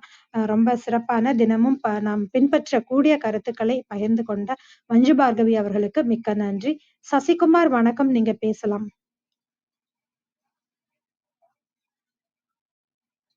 இன்றைக்கு பேசிய கருத்துக்கள்ல ஏதாவது விளக்கங்கள் வேண்டுமானாலும் கேட்டுக்கலாம்.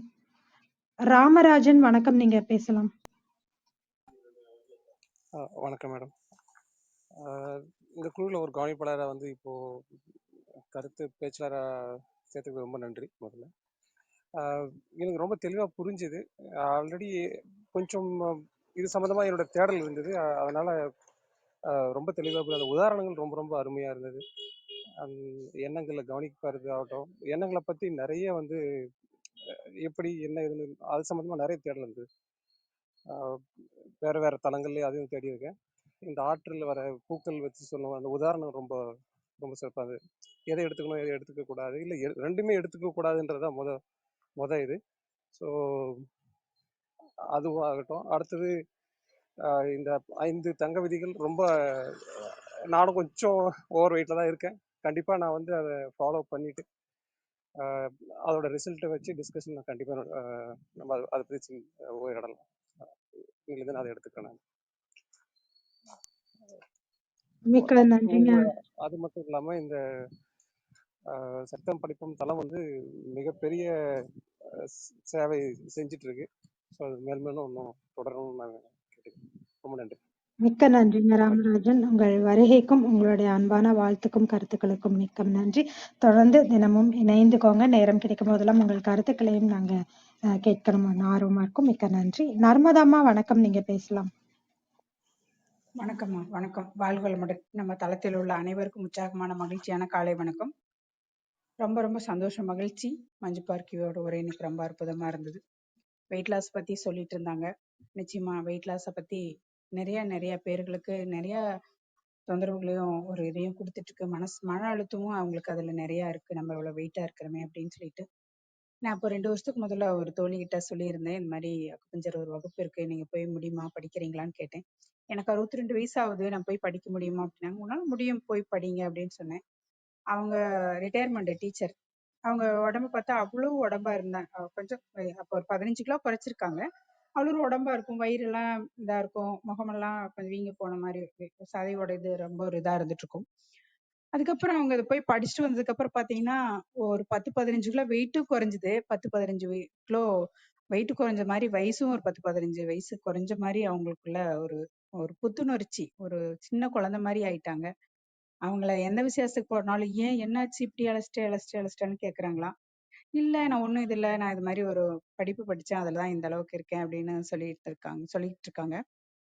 இது போல நாங்க அக்குபஞ்சரா இருக்கிறவங்க நாங்க எல்லாருமே வந்து ஒரு கூட்டமைப்புலயும் இருக்கிறோம். அதே சமயம் நாங்க ஒவ்வொரு இடத்துக்கு சந்திச்சுக்கிறதும் உண்டு. அதுல ரொம்ப ரொம்ப இருக்கிறது வெயிட் லாஸ் தான். எல்லாருமே பாத்தீங்கன்னா ஒரே மாதிரிதான் இருப்பாங்க.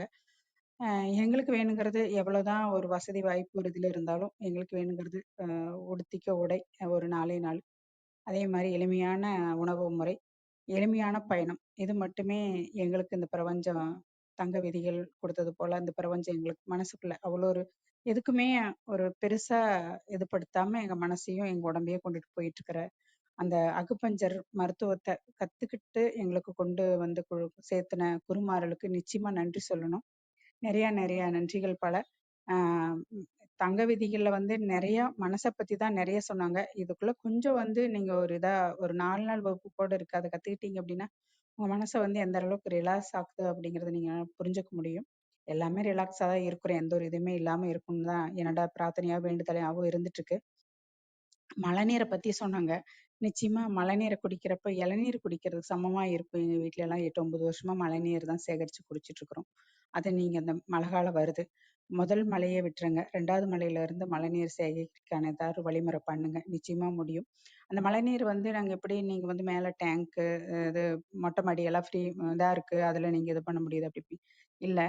ஒரு 4 இடத்துக்கு இடம் இருக்கிறவங்க 4 இடத்துக்கு ஒரு கம்பு மாதிரி முதல்லயே அதை செட் பண்ணி வச்சிருங்க. அதுல நல்ல கெட்டியான ஒரு காட்டன் கிளாத்தோ இருந்தாலும் சரி, இல்ல ஒரு பாலித்தீன் இருந்தாலும் சரி, அதை 4 மூலைக்கும் கட்டி விட்டுருங்க. அது வந்து ஒரு 5 கஞ்சி கூட இருந்தா போதுமானது. அதை வந்து சென்டர்ல ஒரு பாத்திரம் வச்சிருங்க அதை பிடிக்கிறதுக்கு. அப்படி பிடிக்கிறப்ப தண்ணி ரொம்ப கிளீனா இருக்கும். முதல் தண்ணியில நிச்சயமா நாங்களாம் பிடிச்சு பார்த்துருக்கோம். அப்படியே அந்த ஆயிலே மிதங்கும். அந்த மலை அந்த மேகத்துல அந்த ஒட்டிட்டு இருக்கிற வானத்துல பக்கமா அந்த மலைக்கு கீழே இருக்கிற அந்த பொல்யூஷனோட இது வந்து அந்த ஆயிலே மிதந்துட்டு இருக்கிறத நான் கண் கூட பார்த்துருக்கேன். அதனால 2 மலையை விட்டுருங்க. அதுக்கப்புறம் தண்ணி நிச்சயமா பிடிச்சு குடிச்சு பாருங்க, அவ்வளோ ஒரு நல்லா இருக்கும். இன்னொரு இது என்னன்னா, மலையில நனையுங்க. மலையில நனையிறதும் அவ்வளோ ஒரு நல்லது. அதுவும் முதல் மலை 2வது மலை வேண்டாம், அடுத்த மலையில நனையுங்க. ஏன்னா நான்லாம் இப்போ போய் மலையில நனைஞ்சிட்டு இருந்தேன்னா பாக்குறவங்க என்ன மலையில நனைஞ்சிட்டு இருக்காங்கன்னு இது பண்ணுவாங்க. அதுக்கு நான் என்ன பண்ணுவேன், ஏதோ ஒரு வேலையா வண்டி எடுத்துட்டு போற மாதிரி வெளியில போய் ஆக வேண்டியது மாதிரி ஒரு 5 கிலோமீட்டர் வண்டியில போயிட்டு வருவேன். இல்லைன்னா தோட்டத்துக்குள்ள போய் ஏதாவது வேலை செய்யற மாதிரி கூட நின்னுட்டு அது குளிர்ற வரைக்கும் இருங்க, ரொம்ப நேரம் இருக்க வேண்டாம், குளிர்ற வரைக்கும் இருங்க, திரும்ப வந்துருங்க. இது ரொம்ப ரொம்ப உங்களுக்கு உடம்புக்கு தேவையானதா இருக்கும். ஏன்னா இப்ப குற்றாலத்துல போய் குளிக்கிறோம் அப்படின்னா அங்க வந்து மழை நீரை தான் குளிக்கிறதுக்கு போறோம், அதுதான் அந்த புத்துணர்ச்சி ஆகுது. மேல ஹைட்டா இருந்து உழுகுற வீட்ல எல்லாம் கூட சில வீட்ல தண்ணி கொட்டுற மாதிரி இருக்கும். அப்படி இருக்கிற இடத்தையும் கொட்டி குளிச்சிட்டிங்கனாலும் ரொம்ப நல்லது. நன்றி கண்ணா, நன்றி. சரித்திரம் படைப்போம், ஒவ்வொரு நாளும் சரித்திரம் படைச்சிட்டு இருக்கிறீங்க. மஞ்சு பார்க்கையோட அந்த தங்க விதிகளும் சரி, அக்குபஞ்சர் மருத்துவத்தோட மகிமையும் எல்லாத்துக்கும் கொண்டுட்டு சேர்த்துட்டு இருக்கிறாங்க. இதுல எல்லாரும் பயன்பெறணும், எல்லாரும் நல்ல மனநலத்தோட உடல் நலத்தோட இருக்கிறது தான் எங்களோட வேண்டுதலா இருக்குது. நன்றி கண்ணா, நன்றி. நான் கும்பிடுற பெருமாளும் பண்ணாரி அம்மனும் என்னன்னைக்கு உங்களுக்கு துணை இருக்கட்டுங்கண்ணா. நன்றி கண்ணா, நன்றி. வணக்கம், வாழ்க வளமுடன். நன்றிங்கம்மா. நிறைய கருத்துக்கள் பகிர்ந்துக்கிட்டீங்க. தொடர்ந்து அந்த மழை நீரை நம்ம எப்படி உபயோகப்படுத்தலாம் அப்படிங்கிறத பத்தியும் பகிர்ந்துக்கிட்டீங்க. நிச்சயமா மழையில நனையிறது அப்படின்னு நிறைய பேர் சொல்லுவாங்க, நனைஞ்சா சளி பிடிச்சிடும், அதனால பண்ணல அப்படிங்கிற மாதிரி நிறைய பேர் சொல்லுவாங்க. ஆனா அது முதல் மழையில இல்ல 2ஆம் மழை அந்த மாதிரி எல்லாம் விட்டுட்டு அதுக்கப்புறமா நனையிறதுங்கிறதும் அந்த தண்ணீர் குடுக்கறத பத்தி ரொம்ப அனுபவத்தோட சேர்ந்து பகிர்ந்துக்கிட்டதற்கு மிக்க நன்றிங்கம்மா. சரவணன் கண்ணா வணக்கம், நீங்க பேசலாம். வணக்கம். சரித்திரம் படைப்பும் தளத்தில் உள்ள அனைவருக்கும் வணக்கம். மஞ்சு பார்கவி அவர்களுக்கும் வணக்கம். மறுபடியும் நமக்கு எல்லாருக்கும் சொல்றது இந்த விழிப்புணர்வு அப்படிங்கிற ஒரு விஷயம்தான். எங்கே நமக்கு வந்து செயல்கள் வந்து குறைஞ்சிடுதோ மனுஷன் வந்து சலிப்புக்குள்ளே போயிடுவான். அந்த சலிப்பை ஃபில் பண்ணுறதுக்காக தான் அந்த சமூக வலைதளத்தில் போகிறது, அப்புறம் குழந்தைங்களுக்கு நம்ம கமெண்ட் பண்ணுறது, தெரிஞ்ச விஷயத்தையே நம்ம திரும்பி செய்கிறது, திரும்பி சொல்கிறது, இதெல்லாம் நர்மதா சொன்ன மாதிரி கற்றுக்கிறதுக்கு வந்து ஒரு வயசே தேவையில்லை. அது 60லையும் சரி 80 வயசுல கூட கற்றுக்குறாங்க. ஒரு புது விஷயத்தை கற்றுக்கிறதுக்கோ புதுசான ஒரு துறையை பற்றி தெரிஞ்சுக்கிறதுக்கோ அவங்க அதை ஈடுபடுத்திக்கும் போது என்ன ஆகுதுன்னா, ஒரு வாழ்வியலில் அவங்களுக்கு அந்த சலிப்பை தாண்டி அவங்களுடைய வாழ்க்கையை வாழ்கிறாங்கங்கிற ஒரு பெரிய ஒரு நிதர்சனமான உண்மை வெளியில் வரும். இந்த சலிப்புலேருந்து மனுஷன் வெளியில் வந்துடுவான். ரொட்டீனாக சில வேலைகளை செஞ்சு செஞ்சு செஞ்சு சலிப்புக்குள்ளே போகும்போது அதை ஃபில் பண்ணுறதுக்கு தான் சில விஷயங்களை திரும்பி செய்ய வேண்டியது இருக்குது.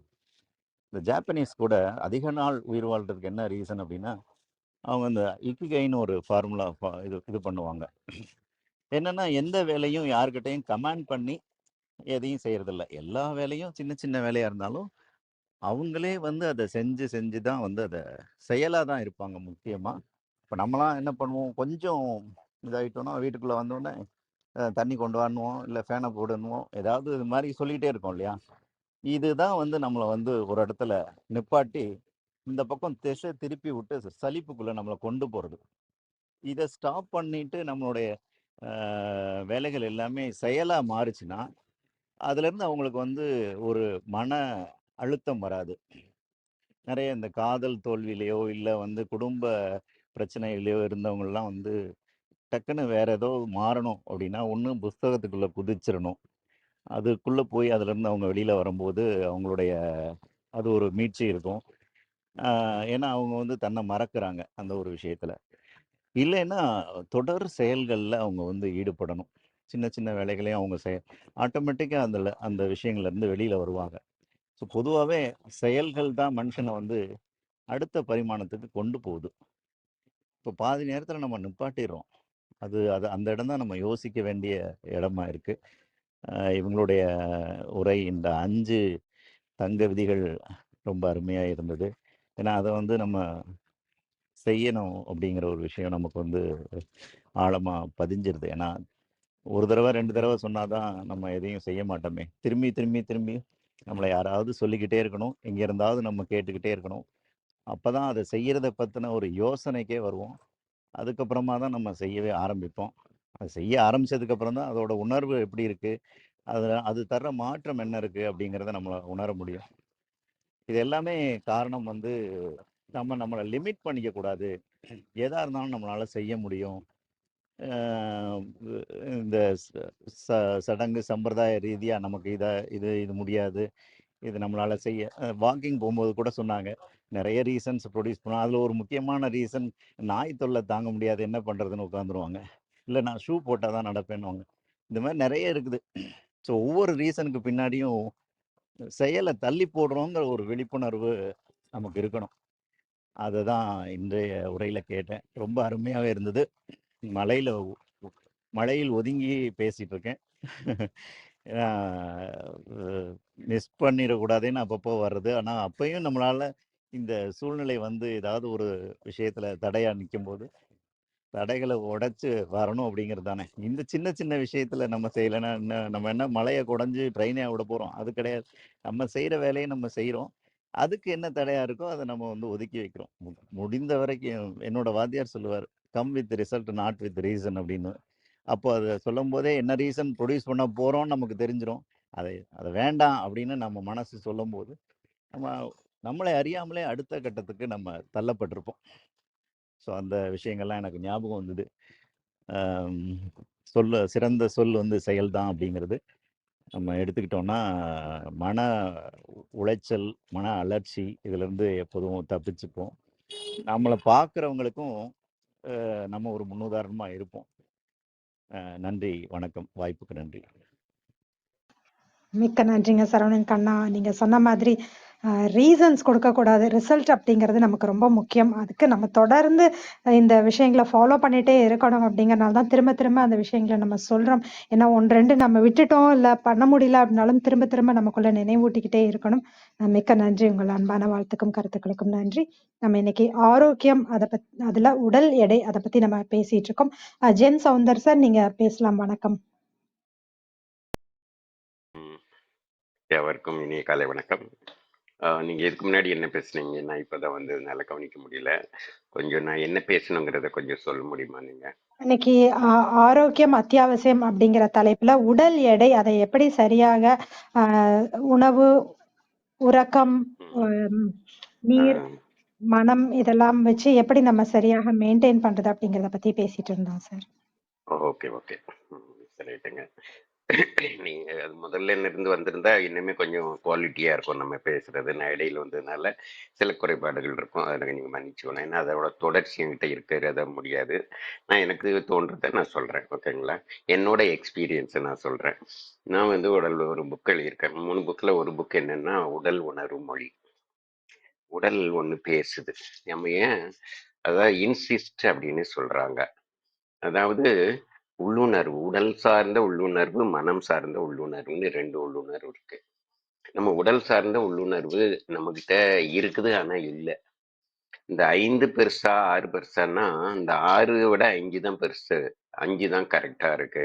5ன்னா 5 அறிவு உள்ள உயிர்கள் எல்லாம். அதெல்லாம் உடல் சார்ந்த உள்ளுணர்வு அதுக்கு இருக்கு. அதுக்கு பசிச்சா தான் சாப்பிடும். அதுக்கு டாக்டர் தேவையில்லை. வெயிட் லாஸ்க்கு அதுக்குன்னு தனியா எந்த அட்வைஸும் அதுக்கு தேவையில்லை. ஏன்னா அது ஓவர் ஈட்டிங் அதுக்கு கிடையாது. ரொம்ப சுவையான உணவும் அதுக்கு கிடையாது. அதனால அதுக்கான அதுக்காக அதோட உடல் உழைப்பும் மனிதரை சாராத மற்ற விலங்குகளுக்கெல்லாம் தேவையான உடல் உழைப்பும் கிடைக்குது. ஆனா இந்த வகையில மனுஷன் அப்படி இல்லை. இதுல இருந்து நம்ம என்ன தெரியும்னா, நம்ம உடல் ஏதோ ஒண்ணு சொல்லுது. அது சொல்றத நம்ம கேட்கறது இல்ல. நம்ம உணர்வுகள் மழுங்கி போச்சு. உடல் சார்ந்த உணர்வுகள். நம்ம நாக்கு பேசும். நம்ம நாக்கு இது வேணுங்கும், இது வேண்டாங்கும். சில உணவுகளை வாயில வச்சா புளிக்கும். அப்ப அதை சாப்பிடாதன்னு சொல்லும். அப்போ நம்ம இதெல்லாம் தாண்டிட்டு நம்ம அதை கவனிக்கிறதே இல்லை. தலைவலிக்குதா? அது ஏதோ ஒண்ணு சொல்லுது. இந்த உடல்ல ஏதோ ஒரு குறை இருக்கு. அதுதான் தலைவலியா காமிக்குது. அப்ப என்ன குறைவோ அதை சரி பண்ணணும். நம்ம வாயில ஒரு உணவை வைக்கும்போது வாய் சொல்லும், இது வேணும், வேண்டாம், எனக்கு பிடிச்சிருக்கு, பிடிக்கலன்னு. அதுக்கப்புறம் வயிற்றுக்குள்ள போனோடனே வாய் சொல்ல மறந்ததை வயிறு சொல்லும். வயிறு சாப்பிட்ட உடனே கரெக்டா வயிறு மெஷர் பண்ணும். நீ சாப்பிட்டதுல காரம் ஜாஸ்தி இருக்கான்னு சொல்லும், கலோரி ஜாஸ்தி இருக்கான்னு சொல்லும், ஃபில்லிங் இருக்கான்னு சொல்லும். இந்த மூணுமே சொல்லலாம். ஒரு வயிறு ஃபில்லிங் ஆகிறது வேற, கலோரி ஜாஸ்தியா இருக்க அந்த டெப்த் இருக்கிறதையும் அது தெளிவாவே சொல்லும். இப்படி நம்ம உடல் எல்லாத்துலயும் சொல்லுது. கையும் காலும் சோர்வாகுது, அதுவும் பேசுது.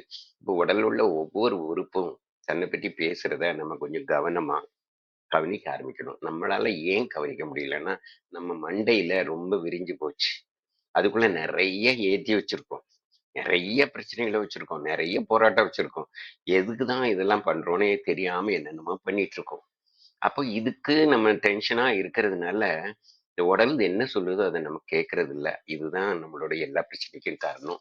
நமக்கான உணவு எது அப்படிங்கிறது நம்ம தானே கண்டுபிடிக்கிறோம். ஆனா நம்ம உடலுக்கு தெரியும். உடல் சொல்றதை கேட்டாலே போகுது. பசிச்சா சாப்பிடு, தூக்கம் வந்தா தூங்கு. அதுதான் பாத்ரூம் வந்தா உடனே போயிட்டு வந்துருங்கிறது தான் முக்கியமான விஷயம். இப்போ மாடுலாம் ஆடெல்லாம் பார்த்தீங்கன்னா, சாப்பிட்ட உடனே தண்ணி குடிச்ச உடனே பாத்ரூம் போகும். இந்த பக்கம் வந்த உடனே அது குழந்தைங்க கூட அப்படிதான் போவாங்க. அது ஒரு நேச்சருங்கிறதையும் நம்ம புரிஞ்சுக்கணும். அப்போ நமக்கான உணவு எப்படி இருக்கணும், ஏன் நம்மளுக்கு உடல் எடை கூடுது அப்படின்னு நம்ம பார்க்கும்போது, கிட்டத்தட்ட கொஞ்சம் லென்த்தியா இருக்கும் இந்த விஷயம். நீங்க கொஞ்சம் கேட்கறதுன்னா நான் சொல்றேன். கிட்டத்தட்ட 10, 12,000 வருஷம் வரைக்கும் மனுஷன் எப்படி இருந்தான்னா, அவனுக்கான உணவை அவன் ரெடி பண்ணல. காடு கரையில எல்லா உயிரும் எப்படி இருக்கோ அதே மாதிரி தான் வாழ்ந்துட்டு இருந்தான். அவனுக்கு உணவுக்கான எந்த கேரண்டியும் கிடையாது. தனக்கான உணவை தினசரி தேடுறதும், அதை சமைக்க வேண்டியதை சமைச்சும் சமைக்க கூடாததை அப்படியாவும் சாப்பிட்டுட்டு இருந்தான் அப்படிங்கிறது அந்த காலம். வேட்டையாடி பொழைப்பான். கொட்டைகள், பழங்கள், கிழங்குகள் என்ன கிடைக்குதோ எடுத்து சாப்பிடுவான். ஒரு நாள் கிடைக்கும், ஒரு நாள் கிடைக்காது. இப்படிதான் அவன் வாழ்க்கை. இந்த இந்த வேலைகளை முடிச்சு சாயந்தரம் கொஞ்ச நேரம் ஓய்வா இருப்பான். இதுதான் அந்த காலத்து வாழ்க்கையா இருந்தது. அப்போ அவன் கொஞ்சம் யோசிச்சான், நமக்கு நிறைய நேரங்களில் உணவு கிடைக்காம போகுது. அப்போ கொஞ்சம் நம்ம விவசாயம் பண்ணலான்னு விவசாயம் பண்ணா. விவசாயம் பண்ணும்போது ஒரு நதிக்கரைகள்ல நீர் இருக்க இடங்கள்ல விவசாயம் பண்ணி தானியங்களுக்குள்ள வந்துட்டான். இந்த 10,000 வருஷத்துக்கு முன்னாடி இருந்த மனிதனுக்கும் அதுக்கப்புறம் வந்த மனிதனுக்கும் நிறைய வேறுபாடு இருக்கு. எனக்கு சேப்பியன்ஸ் புக்ல இதை பற்றி ரொம்ப தெளிவா சொல்றாங்க. எனக்கு ஜீசஸ் அடிக்கடி ஒரு வார்த்தை சொல்லுவாரு. அது என்னன்னா, ஆகாயத்து பறவைகளை பாருங்கள், அவைகள் விதைப்பதும் இல்லை, அறுப்பதும் இல்லை அப்படின்ட்டு. நாமளும் முன்ன அப்படித்தானங்க இருந்தோம். எப்போ விதைக்கவும் அறுக்கவும் ஆரம்பிச்சோமோ அப்போதான் ஒரு சிக்கல்ல மாட்டிக்கிட்டோம். அதுல நிறைய பிளஸும் இருக்கு, மைனஸும் இருக்கு. எப்போ விதைக்க அறுக்க ஆரம்பிச்சோமோ அது எல்லாமே தானியம் தான் அதிகமாயிடுச்சு. அன்னையில இருந்து அவன் தானிய உணவை தன்னுடைய உணவு பாதுகாப்புக்காக வச்சுட்டான். உண்மையிலே உணவு பாதுகாப்புக்கு தானியத்தை மாதிரி வேற எதுவுமே இருக்க முடியாது. ஃபில்லிங் ஆகும், எனர்ஜி கொடுக்கும், எல்லாமே செய்யும். அதனால அன்னைக்கு அது ஒரு பெரிய பொக்கிஷமா இருந்தது. ஆனா இன்னைக்குதான் அதுதான் நமக்கு பெரிய தொல்லை ஆயிடுச்சு. அளவுக்கு அதிகமான கார்புன்னு சொல்லக்கூடிய தானிய உணவுகளை எடுத்துக்கிறோம். நீங்க வெயிட் லாஸ்ன்னு நினைக்கும் போது ஒண்ணுமே குறைக்க வேண்டாம். தானியத்தை தான் குறைச்சாகணும். இந்த தானியத்தை பல விதமா சமைச்சு சாப்பிடும்போது அதனுடைய அளவுக்கு அதிகமாக போகும்போது நமக்கு தேவையான விட்டமின்ஸ் கிடைக்கிறதில்ல, மினரல்ஸ் கிடைக்கிறதில்ல, அயன் இல்லை, கால்சியம் இல்லை, மக்னீசியம் இல்லை, 23 அமினோ அமிலங்கள் இருக்கு, ஏகப்பட்ட விட்டமின்ஸ் இருக்கு. இதெல்லாம் நம்ம உணவுல இருக்கா? நம்ம இவ்வளவு தெளிவாயிட்டோமே, ஒரு ஆட்டுக்கு மாட்டுக்கு எல்லாத்துக்கும் ஒரு தெளிவான சத்துணவு கொடுக்குறோமே, நமக்கான சத்துணவு நம்ம சாப்பிட்றோமா? நாம மட்டும் பிஸ்ஸா சாப்பிட்றோம், பர்கர் சாப்பிட்றோம், இட்லி சாப்பிட்றோம், தோசை சாப்பிட்றோம். இதுல எமக்கான உணவு நமக்கான சக்தி இருக்கா இல்லையா அப்படின்னு பார்த்தா சுத்தமா இல்லை. நமக்கு தேவையில்லாத நிறைய எடுத்துட்டு இருக்கோம், தேவை உள்ளது இல்லாம போயிடுது. விட்டமின் சி நிறைய வேணும், விட்டமின் டி நிறைய வேணும், இவ்வளவு சத்துக்கள் எதுவும் இல்லை. கொஞ்ச நாள் ஆனா எலும்பெல்லாம் நொறுங்கி போயிருது. 50-60 வயசானா இந்த கீழே பட டக்கு டக்குன்னு உடையுதுன்னா, மூட்டு வலி வருதுன்னா அவங்க சாப்பாட்டுல சத்து இல்ல, ரெண்டாவது உடல்ல அசைவு இல்ல. இந்த ரெண்டு விஷயத்தையும் நம்ம தெளிவா தெரிஞ்சுக்கணும். அப்போ நம்ம தானிய உணவை குறைச்சிட்டு, அப்புறம் மிக முக்கியமான ஒரு விஷயம் என்னன்னா, உடலுக்கு என்ன வேணுங்கிறத விட குடலுக்கு என்ன வேணும் அப்படிங்கிறத நம்ம தெளிவா தெரிஞ்சுக்கணும். குடலுக்கு இதமான உணர்வு, அதாவது அந்த கேரியர் அங்க ரொம்ப முக்கியம். நீங்க இந்த ஆயில் விஷயங்கள்ல எசென்சியல் ஆயில், கேரியர் ஆயில் இருக்கும். நீங்க புரோட்டீன், வெறும் புரோட்டீன்னா எடுத்தீங்கன்னா அது வெறும் எசென்சியல். கூட ஒரு கேரியர் வேணும். அந்த கேரியர் என்ன அப்படின்னா ஃபைபர். நம்ம குடல் இயக்கம் சரியாக இருக்க வேண்டுமானால் இந்த கேரியர் நல்லா இருக்கணும். அந்த கேரியர் எப்படி இருக்கணும் அப்படின்னா அதுல ஃபைபர் இருக்கணும். 2 ஃபைபர் இருக்கு, சாலிபிள் ஃபைபர், இன்சாலிபிள் ஃபைபர். இந்த ரெண்டுமே நிறைய இருக்கணும். 3வது ஆயில் இருக்கணும், நீர் இருக்கணும். இந்த 4 தன்மையும் நம்ம உணவுல இருக்கா? அப்படி இருந்தா உங்களுக்கு கண்டிப்பா கேஸ் ப்ராப்ளம் வராது, மலச்சிக்கல் வராது, அல்சர் வராது, அஹ் என்ன மூலவியாதி வராது. எல்லாத்துக்கும் காரணம் இந்த உணவு தான். ஏன்னா நம்ம உணவு மூவ் ஆகி கீழே போகும்னா மிக முக்கியமா இந்த ஃபைபர் இருக்கணும். நம்ம ஃபைபரை பற்றி கவனிக்கிறதே இல்லை. உங்க உணவுல ஃபைபர் இருக்கா? உங்க உணவுல சாலிபிள் ஃபைபர் இருக்கா, இன்சாலிபிள் ஃபைபர் இருக்கா, ஆயில் இருக்கா, நீர் இருக்கா? இந்த 4 விஷயமும் இருக்காங்கிறது நீங்க தெளிவா பார்த்துட்டீங்கன்னா மலச்சிக்கலோ கேஸ் ப்ராப்ளமோ எதுவும் வராது. வயிறு ஃபில்லிங் மேல போட்டது கீழே வரணும். மேல போட்டது கீழே வரணும்னா தள்ளிட்டு நம்ம குச்சி வச்சு தள்ள முடியாது. அதுக்கு அந்த உணவே தன்னைத்தானே தள்ளிட்டு வரணும். வலிக்கிட்டு வர்றதுக்கு ஆயில், குடலை பாதுகாக்கிறதுக்கு ஆயில். நம்ம உணவுல ஆயில் இல்லை. ஆயில பொரிச்சு பொரிச்சு சாப்பிடுவோம், ஆயில பச்சையா சாப்பிடணும். ஆயில சாப்பிடணும், இல்ல ஆயில் இருக்கக்கூடிய நட்ஸ் சாப்பிடணும். அப்போ அந்த ஆயில் நட்ஸ் நிறைய சாப்பிட்டுட்டு அதுக்கப்புறம் ஃபைபருக்கு ஒரு அளவு இருக்கு. நமக்கான ஃபைபர் தான் நம்ம சாப்பிட முடியும். ஒரு ஆடு மாடுக்கு சாப்பிட்ற ஃபைபர் வந்து ஆட்டு மாடு சாப்பிட்ற ஃபைபரை ஆடு சாப்பிட முடியாது, யானை சாப்பிட்ற ஃபைபரை மாடே சாப்பிட முடியாது. இப்படி நமக்கான ஃபைபர் என்னங்கிறது நம்ம கண்டுபிடிக்கணும். அளவுக்கு அதிகமான இன்சாலிபிள் ஃபைபர் சாப்பிடக்கூடாது, அதுவே செரிமானத்துக்கு பிரச்சனையாகும். இப்ப நீங்க வெண்டைக்காய் எடுத்தீங்கன்னா பச்சையா ஒரு 3 வெண்டைக்காய் 4 வெண்டைக்காய் சின்ன வெண்டைக்காய் சாப்பிடலாம். அதுக்கு மேல சாப்பிட்டீங்கன்னா அதுவே உங்களுக்கு ஃபைபர் ஓவர்லோட் ஆகி செரிமானத்துல பிரச்சனையை உண்டாக்கும். குழந்தைங்களுக்கு ஃபைபர் கம்மியா இருக்கணும். அவங்களுக்கு ஃபைபர் இல்லாட்டியும் கீழே தள்ளிட்டு போறதுக்கான வாய்ப்பு அதுக்கு நிறைய இருக்கு. வயசு ஆக ஆக ஃபைபர் கூடிக்கிட்டே போடும். அதுக்கப்புறம் 2வது மிக முக்கியமா சாலிபிள் ஃபைபர். சாலிபிள் ஃபைபர்னா என்ன அப்படின்னா இதுதான் ரொம்ப ரொம்ப ரொம்ப முக்கியம். எதெல்லாம் வலுவலுன்னு இருக்கும், வெண்டைக்காயில இருக்கு பாருங்க ஒரு வலுவலுப்பு, சோத்துக்கத்தாயில இருக்கு பாருங்க ஒரு வலுவலுப்பு, நம்மளோட இது இருக்க செம்பருத்தி பூ அதுல இருக்கு இல்லையா, இந்த மாதிரி வலுவலுப்பு உள்ள அந்த உணவுகள். அகர் அகர்னு ஒண்ணு இருக்கு, தண்ணியில போட்டீங்கன்னா ஜெல்லு மாதிரி வலுவலுன்னு நிறைய இருக்கும். இந்த வலுவலுப்பு தானியத்துல ஒண்ணுல இருக்குதுன்னா அது வந்து பார்லி அரிசி தான். எக்கச்சக்கமான இந்த சாலிபிள் ஃபைபர் இருக்கு. இந்த சாலிபிள் ஃபைபர் நிறைய ஃபிளாக்ஸ் சீடு, சியா சீடு இதெல்லாம் கூட நிறைய இருக்கு. இதெல்லாம் சாப்பிட்டீங்கன்னா இது சார்ந்து அது குடலுக்குள்ள போகும்போது நரம்புகளுக்கு ரத்த குழாய்க்குள்ள போகும்போது கூட ஹார்ட் அட்டாக் வராம பாதுகாத்துக்கிறது. ஒமேகா 3 எல்லாம் பொதுவாக அந்த இதுல நிறைய இருக்கும். அப்ப இதை நம்ம புரிஞ்சு எடுத்துக்கணும். இந்த ஃபைபர் நிறைய எடுத்துங்க, ஆயில் எடுத்துக்கோங்க.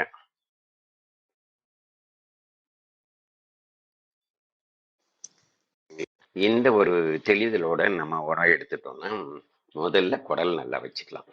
ஃபைபர் நிறைய எடுக்கும்போது நம்ம சாப்பிடக்கூடிய அளவு குறைஞ்சிரும், கலோரி குறைஞ்சிரும். கலோரி குறையும்போது உடல் எடை குறையும், சுகர் வராது. இன்னும் ஒரு விஷயத்த நான் நிறைய சொல்ல முடியாது, ஒரு புக் எழுதுற அளவுக்கு பேசலாம். சுருக்கமாக என்னொன்று சொல்றேன். நமக்கான உணவை நாம இப்போ ஒரு சிலர் ஒரு வண்டி வந்து சிலது கேஸ்ல ஓடுது, சிலது டீசல்ல ஓடுது, சிலது பெட்ரோல் ஓடுது. நம்ம உடலை இப்போ இதுல ஓட்டிட்டு இருக்கோம்னா மாவு பொருளை வச்சு ஓட்டிட்டு இருக்கோம். நீங்க மாவு பொருள்ல இருந்து எனர்ஜி எடுக்கிறதுக்கு பதிலா கொழுப்புல இருந்து எனர்ஜி எடுத்தீங்கன்னா பெட்டரா இருக்கும். கொழுப்புல இருந்து எனர்ஜி எடுத்தோம்னா உங்களுக்கு பித்த நீர் தான் தேவைப்படும், உங்களுக்கு வந்து இன்சுலின் தேவைப்படாது. இந்த கொழுப்புல இருந்து எடுக்கக்கூடிய உணவு உடனே செரிமானமாகி ரத்தத்துக்கு வராது. அது சிறுகுடல்ல 4 மணி நேரத்துக்கு அப்புறம் தான் செரிமானம் ஆகி உடம்புக்கு வரும்.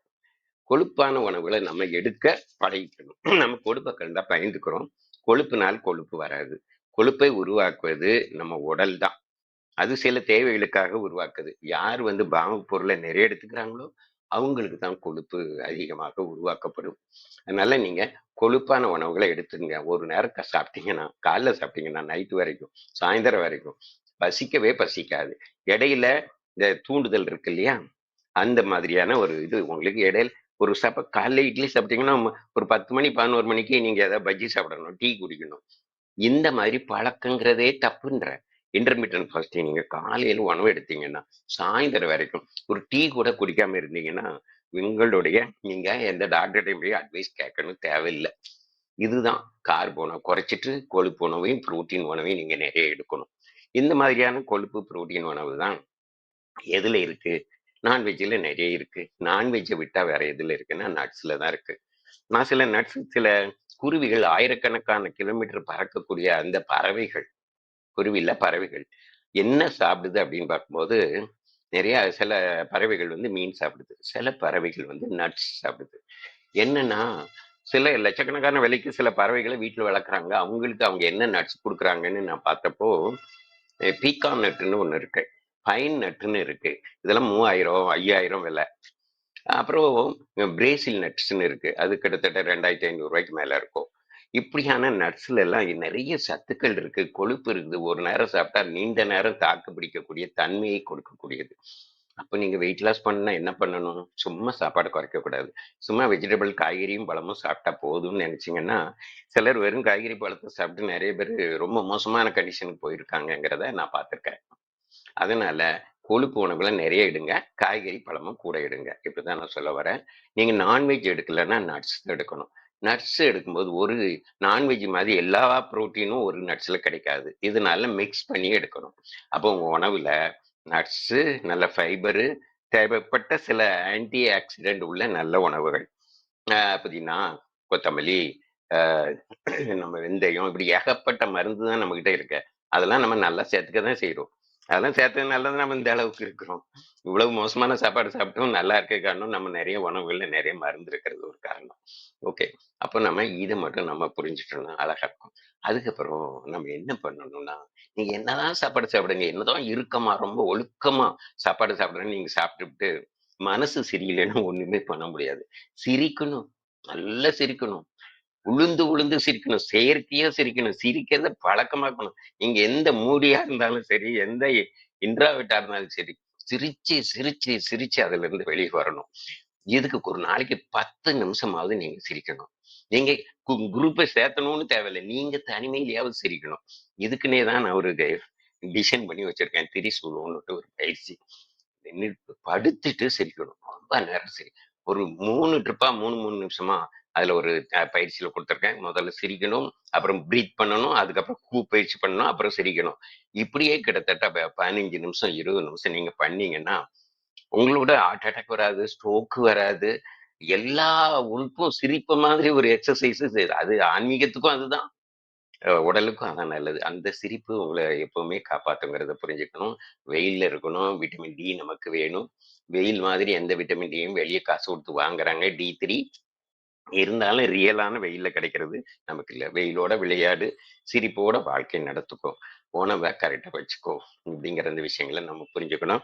இதெல்லாம் நான் பிளான் பண்ணி ஒரு டயட் நானே ரெடி பண்ணி வச்சிருக்கிறேன். எனக்கு இப்ப அந்த டயட் தான் இருக்கு. இடையில நான் வெறுமனே நிலக்கடலை மட்டும் அதிகமா எடுத்தேன். அது தேவையில்லாத ஒரே பொருளை நிறைய எடுக்கிறது எனக்கு கொஞ்சம் பிரச்சனைகளா இருந்ததுனால இப்போ வந்து ஒரு நட்ஸ் ஹெர்பு எல்லாம் கலந்து நானே ஒன்று உருவாக்கி வச்சிருக்கிறேன். கிட்டத்தட்ட 34 பொருள் சேர்த்து வச்சிருக்கிறேன். அது மாதிரி நீங்களும் ரெடி பண்ணி வச்சுக்கலாம். இல்லை என்கிட்ட ஐடியா கேட்டீங்கன்னா சொல்லுவேன், இல்லை வேணும்னா கூட நான் உங்களுக்கு தருவேன். இதுதான் நான் செய்துட்டு இருக்கேன் முக்கியமான வேலைக்கு. இந்த சிரிப்புங்கிறத இப்போ எல்லாத்தையும் சொல்லி கொடுத்துருக்கேன். உங்களுக்கு வந்து நீங்க எக்ஸசைஸ் பண்ணலாம், யோகா பண்ணலாம். எக்ஸசைஸ் பண்ணா கொஞ்சம் டயர்டாகும், தூக்கம் நிறைய வரும். ஆனால் சிரிச்சிங்கன்னா தூக்கம் தேவையில்லாத ஓவர் சோர்வெல்லாம் இருக்காது. சிரிப்பு வந்து எக்ஸசைஸாகவும் இருக்கும், ரொம்ப உற்சாகமாகவும் இருக்கும். அதனால சிரிங்க. இந்த சிரிக்கிறதுல ஒண்ணு சொல்லித்தரேன். கொஞ்சம் கூடுதல் டைம் ஆயிடுச்சு, இந்த ஒண்ணு மட்டும் சொல்லி முடிச்சுக்கிறேன். இந்த சிரிப்பு இருக்கு இல்லையா, நீங்க வந்து எப்படி வீட்டுல டெய்லி சிரிக்க முடியும் சத்தமா? அதுக்காக சைலண்ட் லாக்கிங் நான் ட்ரெயின் பண்றேன். சத்தம் வெளியே வராது, ஆனா சிரிப்பீங்க. எவ்வளவு பலம் கூட்டணுமோ அவ்வளவு பலம் கூட்டி அடி வயித்துல இருந்து சிரிக்கணும். அப்படியே உங்களுக்கு இருமல் சளியெல்லாம் இருந்தா படுத்துக்கிட்டு சிரிச்சீங்கன்னா இருமல் சளி அப்படியே வரும். இருமல் இருந்தா வரும், சளி கொஞ்சம் இருந்தா கூட வரும், சளியெல்லாம் வெளியே வரும். இந்த மாதிரி தொடர்ச்சியா நீங்க கவுண்ட் வச்சுக்கிட்டு கண்டினியூவா சிரிக்கணும். அப்படி சிரிக்கும் போது அதை ஒரு தியானம் மாதிரி ஃபுல் கவனமா அதுல வச்சு மனசு வெளியே ஓடாம வச்சுட்டு பண்ணோம்னா அது ஒரு தியானமா இருக்கும், ஒரு எக்ஸசைஸா இருக்கும்.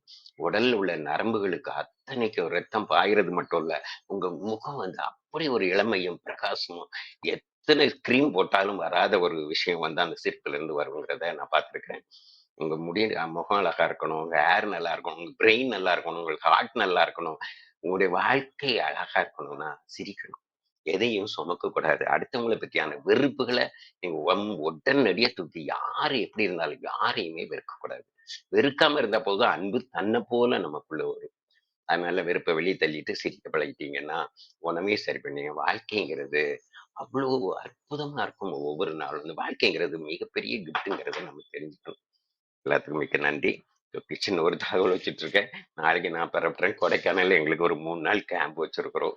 உம் யாருக்காவது உண்மையிலேயே வாய்ப்பு திடீர்னு உங்களுக்கு எல்லாம் வர முடியாதுன்னு நினைக்கிறேன். யாராவது வாய்ப்பு இருந்தா சொல்லுங்க, வேணா வந்து கலந்துக்கலாம்.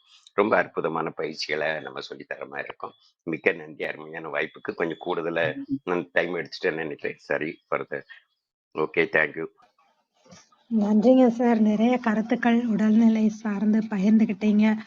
சிரிக்கிறது அப்படிங்கிறது மூலமாகவும் நம்ம உடல்நிலை எப்படி மேம்படுத்த முடியும் அப்படிங்கிறதும், நமக்கு தேவையான அந்த புரோட்டீன் எப்படி, ஆயில் இதெல்லாமே எவ்வளவு முக்கியம் அப்படிங்கிற நிறைய கருத்துக்கள் பகிர்ந்துக்கிட்டதுக்கு மிக்க நன்றிங்க சார்.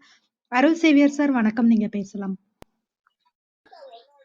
வணக்கம், அனைவருக்கும் இனிய காலை வணக்கம். மஞ்சு பார்கவி இன்னைக்கு நல்ல அருமையான ஒரு உரை, நல்ல சிறப்பா சொன்னாங்க நிறைய விஷயம். அந்த பஞ்சபூத சக்தியில வந்து இறைப்பை வந்து ஒரு நிலம் அப்படிங்கிறது குறிப்பிட்டாங்க. ஸோ அந்த நிலத்துல நீரும் காற்றும் வந்து தங்குது. அந்த நெருப்பு போன இதுல சொல்லும்போது வயிறு வந்து ஒரு நெருப்பு அந்த இது பண்ணி நம்ம கழிவுகளை வெளியேற்றுறதுல. ஸோ வயிறு இங்க ஒரு உறுப்பு வந்து நம்ம நெருப்பு, குடல் குடல் வந்து ஒரு நெருப்பு அப்படிங்கிற மாதிரி சொல்லுவாங்க. அந்த அந்த 5 தங்க விதிகளை வந்து அவங்க சொன்ன மாதிரி கரெக்டா நம்ம ஃபாலோ பண்ணாலே ஒரு 90% நமக்கு எந்த வித பிரச்சனையும் வராது. உடல் உபாதைகள் எதுவுமே வராது. அதை கடைபிடிக்கிறது ரொம்ப ரொம்ப அவசியம், முக்கியம் இருந்தது. இப்ப சௌந்தர்யா இப்ப பேசினாரு பார்த்தீங்களா, அது கிட்டத்தட்ட நான் மனசுல என்ன நினைச்சனோ அதை எல்லாமே அவரு சொல்லிட்டாரு. மஞ்சு பார்கவி வந்து இப்ப அந்த வாக்கிங் போறத பத்தி சொல்லும்போது, இப்ப அவங்க அழகா சொன்னாங்க. நமக்கு ஐடியல் வெயிட் வந்து ஒரு 60 இருக்குது அப்படின்னா 160 சென்டிமீட்டர் இருக்கோம்னா 60 கிலோ ஐடியல் வெயிட். அதுக்கு முன்ன பின்ன ஒரு 2 கிலோ 3 கிலோ இருந்துக்கலாம். அந்த மாதிரி ஆளுங்க தான் வாக்கிங் போறது நல்லது. ஏன்னா அவங்க வந்து இருக்கிற ஐடியல் வெயிட்டுக்கு பக்கத்துல இருக்காங்க, இல்ல கொஞ்சம் கம்மியா இருக்கிறாங்க. அவங்க வாக்கிங் போறது ரொம்ப ரொம்ப நல்லது. 20 கிலோ 30 கிலோ எக்ஸஸா இருக்கிறவங்க வாக்கிங் போறது ரொம்ப தவறான ஒரு செயல். ஏன்னா அப்படி வாக்கிங் போய் தான் உடம்பு குறையுங்கிறது வந்து ஒரு அறியாமைன்னு தான் நான் சொல்லுவேன். ஏன்னா அவங்களுடைய ஐடியல் வெயிட்டுக்கு தகுந்தா அப்படிதான் நம்ம முழங்கால்ல இருக்கிற அந்த அந்த தாங்கிறதுக்கு தான் அந்த சக்தி இருக்கு முழங்கால். ஸோ அதனாலதான் நிறைய பேர் ரொம்ப எக்ஸஸ் வெயிட்டா இருக்கிறவங்க வாக்கிங் போகும்போது நான் நினைப்பேன், நீங்க எல்லாம் ஏன் வாக்கிங் போறீங்க? அப்ப வந்து அந்த முழங்கால் பிரச்சனை அவங்களுக்கு வரும். அது அப்ப வராது, ஒரு 2 நாள் ஆக ஆக அவங்களுக்கு அந்த முழங்கால்ல இருந்து பிரச்சனை வரும். ஸோ அதனால வாக்கிங் போய் நான் எடையை குறைக்கிறேன் 20 கிலோ அப்படி அப்படி இருக்கிறவங்க நடக்கிறவங்களுக்கு நான் சொல்றது இருக்கு. ஸோ அவங்க வந்து நம்ம உடம்போட வெயிட்டே வந்து பாத்தீங்கன்னா போனு, மசில்ஸ், ஃபேட் இந்த 3 சேர்ந்ததுதான் நம்மளுடைய பாடியோட வெயிட். இப்ப இதுல ஃபேட்டோட அளவு தான் அதிகமா இருக்கனாலதான் நமக்கு அந்த ஃபேட்டை தான் நம்ம வந்து லாஸ் பண்ணணும். ஏன்னா போனு வந்து அப்படியே தான் இருக்கும். மசிலும் ஃபேட்டு இந்த ரெண்டையும் தான் நம்ம கரெக்டா கொண்டு வரணும். மேக்சிமம் பர்சன்டேஜ் வந்து ஃபேட் அதிகமா இருக்கிறனால தான் எக்ஸஸா நம்ம உடல் தெரியும். அந்த ஃபேட்டை வந்து குறைக்கணும் அப்படிங்கிறது தான் நம்ம வெயிட் லாஸ். அந்த ஃபேட்டை குறைக்கிறதுக்கு வந்து அந்த 5 தங்க விதிகளை வந்து நம்ம கண்டிப்பா அதை ஃபாலோ பண்ணணும். அது இல்லாம சவுந்தரராஜன் இப்ப ஐயா சொன்னது மாதிரி அந்த உணவு பழக்க வழக்கங்களை வந்து தயவு செய்து மாற்றணும். ஏன்னா உணவு பழக்கம் இதுலதான் நம்ம வந்து அந்த ஃபேக்டை வந்து குறைக்க முடியும். நம்ம உடம்புக்கு தேவையான அனைத்து விட்டமின்ஸ், மினரல்ஸ், என்னென்ன சத்துக்கள் என்னென்ன இருக்கோ அது எல்லாமே நம்ம உட்கொண்டு தான் ஆகணும். ஒரு நாளைக்கு தேவையான சத்துக்கள் இப்ப இருக்க உணவுல இருக்கா அப்படின்னு பார்த்தா அது கேள்விக்குறிதான். நம்ம அந்த காலத்துல எல்லாம் நம்ம தாத்தாக்கள், சித்தப்பா, பெரியப்பா எல்லாம் பாத்தீங்கன்னா யாருமே எக்ஸஸ் வெயிட் கிடையாது, பெரும்பாலும் கிடையாது. ஏன்னா அவங்க உடல் உழைப்பு வந்து அதிகமா இருந்தது. நம்ம பெண்களும் அதே மாதிரி எல்லா வேலையும் வீட்டு வேலை, எல்லா துணி துவைக்கிறதுல இருந்து இப்ப எல்லா மிஷின் வந்ததுல இருந்து அந்த மிஷின் என்னென்ன மிஷின்லாம் இங்க வருதோ அது வீட்டுக்குள்ள நம்ம என்னென்னத்தை சேர்க்கிறோமோ அது வந்ததுல இருந்து தான் இந்த எக்ஸஸ் வெயிட்டே அதிகமாயிடுச்சு. அது நம்ம வாஷிங் மிஷினா இருக்கட்டும், ஃப்ரிட்ஜா இருக்கட்டும். இப்ப சப்பாத்தி சுடுறது கூட சப்பாத்திய ரெடிமேடா வைக்கிறாங்க. அப்புறம் அந்த சப்பாத்தி பிசையறதுக்கு ஒரு மிஷின், இப்படி இப்படி நிறைய மிஷின் வந்து வந்து நம்ம உடல் உழைப்பை வந்து குறைக்குது. அதனாலதான் நம்ம சொகுசா கம்ஃபர்டபுளா நம்ம உட்கார்ந்த இடத்துல இருந்தே நம்ம எல்லா வேலையும் மிஷினே செய்யறதுனாலதான் நம்ம உடலுக்கு வந்து ஒரு அசைவு கொடுக்கறது இல்ல. அந்த மூட்டுகளுக்கு ஒரு இது கொடுக்கறது இல்ல. அதனாலதான் வந்து நம்ம எக்ஸஸா வெயிட்டா போயிட்டே இருக்கோம். அது அவங்க மஞ்சு அழகா ஸ்டார்டிங்லேயே சொன்னாங்க. நம்ம எக்ஸஸ் வெயிட் குறைக்கணுங்கிறத விட எதனால நம்ம எக்ஸஸ் வெயிட் ஆனோங்கிறத வந்து ஆராய்ஞ்சு பார்க்கணும். அதுதான் முக்கியமான ஒரு இது. அதுல அந்த காலத்துலன்னு சொல்லக்கூடாது, நான் வாழ்ந்த காலத்துல எல்லாமே நடை, சைக்கிள் தான் இருந்தது. காருலாம் ரேரு. மோட்டார் சைக்கிள்லாம் ஒரு சில பேர் தான் வச்சிருப்பாங்க. ஸோ சைக்கிள் வந்து ஒரு அருமையான ஒரு உடற்பயிற்சியா இருந்தது. எதுல போனாலும் சைக்கிள்ல தான் போவோம். 5 கிலோமீட்டர் 10 கிலோமீட்டர்னாலும் சைக்கிள்ல தான் போயிட்டு வந்துகிட்டு இருந்தோம். அதே மாதிரி உணவுகள்ல ப்ரோபயோட்டிக் காலையில பழைய சாதம் தான் பெரும்பாலும் எங்க கிராமத்துல இருக்கும். காலையில எந்திரிச்சுன்னே அந்த பழைய சோறு தான் டிஃபனே. அந்த அந்த ப்ரோபயோட்டிக்க காலையிலேயே வந்து வயிறை வந்து நல்லா சுத்தமா நமக்கு தேவையான சத்துக்கள் அதுல காலையில அந்த பழைய சோத்துல கிடைக்குது. அதே மாதிரி இயற்கையா ஃப்ரெஷ்ஷா இந்த மாதிரி குடோன்ல இருந்து எடுத்து வர்றது இல்லாம ஃப்ரெஷ்ஷா காய்கறிகள், கீரைகள் அதெல்லாம் வந்து சாப்பிட்டது. எல்லாமே உணவு. நைட்டு கூட சோறு தான் சாப்பிடும். இன்னமும் எங்க கிராமங்கள்ல சில வீட்டுல நைட்டு சோறு தான் சாப்பிடுவாங்க. அந்த அளவுக்கு அந்த உணவு பழக்க வழக்கங்கள் வந்து நம்ம லைஃப் ஸ்டைல் தந்தாப்படி நம்ம மாத்திக்கிட்டோம். இப்ப நம்ம டிஃபன்னாலே 24 வருஷம் பெரும்பாலும் 90% வந்து இட்லி, தோசை, பொங்கல், வடை, பூரி இதுதான் வந்து டிஃபன் அப்படின்னு மாறிடுச்சு. அது இட்லி தோசை தான் பெரும்பாலும் இருக்கு. நம்ம இட்லி தோசையெல்லாம் நம்ம வாழ்ந்த காலத்துல எல்லாம் திருவிழா இருக்க அன்னைக்கு தான் நம்ம இட்லி தோசை சுடுவோம். பட் இப்போ டெய்லி கிடைக்குது. காலையிலயும் கிடைக்குது, நைட்டும் கிடைக்குது. அங்க இதுல பாத்தீங்கன்னா இரவு நள்ளிரவு உணவு ஹோட்டல்ஸ் நிறைய இருக்கு. அப்படியே தொங்க விட்டுக்கிட்டு இருக்காங்க. அப்படியே புதுசா கோழி தொங்க விட்டுட்டு இரவுலயே எரிச்சு சாப்பிடக்கூடாது. ஆனா அதுல நள்ளிரவுல எல்லாம் 12 மணி 1 மணிக்கெல்லாம் உணவு கிடைக்குது. ஸோ அந்த உணவு பழக்கத்துல தான் நம்ம மாட்டிக்கிட்டு நம்ம நோய்களை வந்து நம்மளே வாங்க வாங்கன்னு வரவேற்று உடம்புக்குள்ள சேர்த்துக்கிறோம். ஸோ நமக்கு உடம்புக்கு என்ன தேவையோ, நமக்கு என்ன சத்துக்கள் தேவையோ, ஃபைபர் சந்திரையா சொன்ன மாதிரி ஃபைபர் கண்டென்ட் அதிகமா இருக்கு. ஃபைபர், புரோட்டீனு, கார்போஹைட்ரேட்டு அதெல்லாம் சரி அளவுல நம்ம கரெக்டா நம்ம உடம்புல நம்ம கரெக்டா எடுத்துக்கிட்டோம். வாட்டர் இன்டேக் அதே மாதிரி வேர்ல்டு ஹெல்த் ஆர்கனைசேஷன் சொல்லுது இப்ப தண்ணி தாகம் தான் குடிக்கணும், அது ஓகே. ஆனா வேர்ல்டு ஹெல்த் ஆர்கனைசேஷன் சொல்லுது ஒரு 20 கிலோக்கு 1 லிட்டர் தண்ணி அப்படிங்கிற மாதிரி கணக்கு சொல்லுது. அந்த தண்ணியை கூட ஒரே நேரத்துல குடிக்க கூடாது. அவங்க சொன்ன மாதிரி எச்சி வச்சுதான் குடிக்கணும். வாட்டர் பாட்டில்ல அது வாயில வச்சு அந்த சலிவாவோட கலந்துதான் குடிக்கணும். கொஞ்சம் கொஞ்சமா தான் குடிக்கணும் அப்படின்னு சொல்லுவாங்க.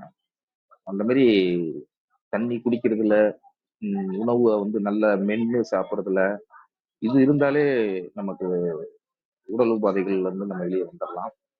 நல்ல நல்ல கருத்துக்கள் மஞ்சு பார்கவி நல்லா அருமையா சொன்னாங்க. என்னென்ன உணவு சாப்பிடணுங்கிறது மட்டும் அது அடுத்த செஷன்ல சொல்லுவாங்கன்னு எதிர்பார்த்துட்டு இருந்தேன். பட் சௌந்தர்யா வந்து அருமையா வந்து அவருடைய எல்லாமே சொன்னாரு. சிரிப்பை பத்தி சொன்னாரு. ஆமா, மனசை வந்து சந்தோஷமா வச்சுக்கிட்டாதான் நம்ம வெயிட் லாஸா இருக்கிறது எதுவா இருந்தாலும் நம்ம மனசு சந்தோஷமா இருந்தாதான் இது எதுவுமே நடக்கும், நல்லபடியா நடக்கும். அதுல சிரிப்பு வந்து வாய் விட்டு சிரித்தால் நோய் விட்டு போகும்னு சொல்றது வந்து சாதாரண விஷயம் இல்லை. நல்லா சிரிக்கணும். சிரிக்க சிரிக்க சில சிறப்புகள் வந்து உடம்புல சுரக்கும். அந்த இது வந்து நம்முடைய உடலுக்கு ரொம்ப ஆரோக்கியமான ஒரு சத்து அது, சுரப்பி. ஸோ அந்த சிரிக்கிறது வந்து நல்லா வாய் விட்டு நல்லா சிரிக்கணும். இப்ப ஏன்னா அப்பெல்லாம் வந்து இந்த சாயந்தரமாச்சுன்னா எல்லா லேடிஸ் ஜென்ஸ் எல்லாம் ஒரு 6 மணி 7 மணிக்கு வெளில சுத்தி உட்காந்துக்குவாங்க. 5-6 வீடு சுத்தி உட்காந்து கதை கதையா பேசி சிரிப்பாங்க. சில பாட்டிகளா இருக்கட்டும், எல்லாரும் உட்காந்து அவங்கவுங்க வாழ்க்கையில நடந்த அனுபவங்களை சொல்லி சொல்லி மறக்க முடியாத நினைவுகள் எல்லாம் சொல்லி சொல்லி சிரிப்பாங்க. நல்லா கெக்க புகவுக்குன்னு சத்தம் வரும். அப்புறம் நாடகம்லாம் போடுவாங்க. அந்த நாடகத்தெல்லாம் நான் பார்த்திருக்கேன். அந்த நாடகம்லாம் பார்க்கும்போது கூட அந்த பப்புனு ஒரு வருவாரு, ஒரு உழுந்து உழுந்து சிரிப்பாங்க. வயிறு வலிக்க சிரிப்பாங்க. அந்த மாதிரி வயிறு வலிக்க சிரிக்கணும் அப்படின்னு சௌந்தரராஜன் அந்த ஒரு சிரிப்புக்கு இப்ப அந்த சிரிப்பு வந்து இப்ப ரொம்ப கம்மியாயிடுச்சு. ஒரு சுருக்கமா சிரிக்கிற மாதிரி ஆயிடுச்சு. அதெல்லாம் இல்லாம நல்லா மனசு விட்டு வாய் விட்டு வயிறு வலிக்க சிரிச்சா அதுவும் ஒரு மனசு வந்து மனசு ஆரோக்கியமா இருந்தா ஆட்டோமேட்டிக்கா எல்லாமே சரியாகும். உடல் உடல் ஒரு ஐயா அருமையா சொன்னார். என்னதான் நீ சத்தான பொருள் சாப்பிட்டு மனசு சரியில்லாம சிரிக்காம இருந்தா அது ஒர்க் அவுட் ஆகாதுங்கிற மாதிரி சொன்னாரு. அதனால சிரிப்பும் அவ்வளவு முக்கியமான ஒரு ஒன்று. வாழ்த்துக்கள். மஞ்சு பார்கவிக்கு நெஞ்சார்ந்த மனமார்ந்த வாழ்த்துக்கள். அவங்க தொடர்ந்து வந்து இந்த உடல் ஆரோக்கியத்தை பத்தி சொல்லிட்டே வராங்க. அடுத்த செஷனுக்காக வெயிட்டிங். நன்றி நன்றி. வாய்ப்பு நன்றிங்க சார். உங்களுடைய நிறைய கருத்துக்கள் எல்லா சொன்னதையும் சேர்த்தும் பகிர்ந்துகிட்டீங்க. மிக்க நன்றி. வேறு யாருக்காவது கருத்துக்கள் இருந்தா பகிர்ந்துக்கலாம். இல்லைன்னா நம்ம மஞ்சு பார்கவி அவர்களுடைய ஏற்புரைக்கு போயிடலாம். மஞ்சு பார்கவி, உங்கள் நிறைவு கருத்துக்கள் நீங்கள் பகிர்ந்துக்கலாம்.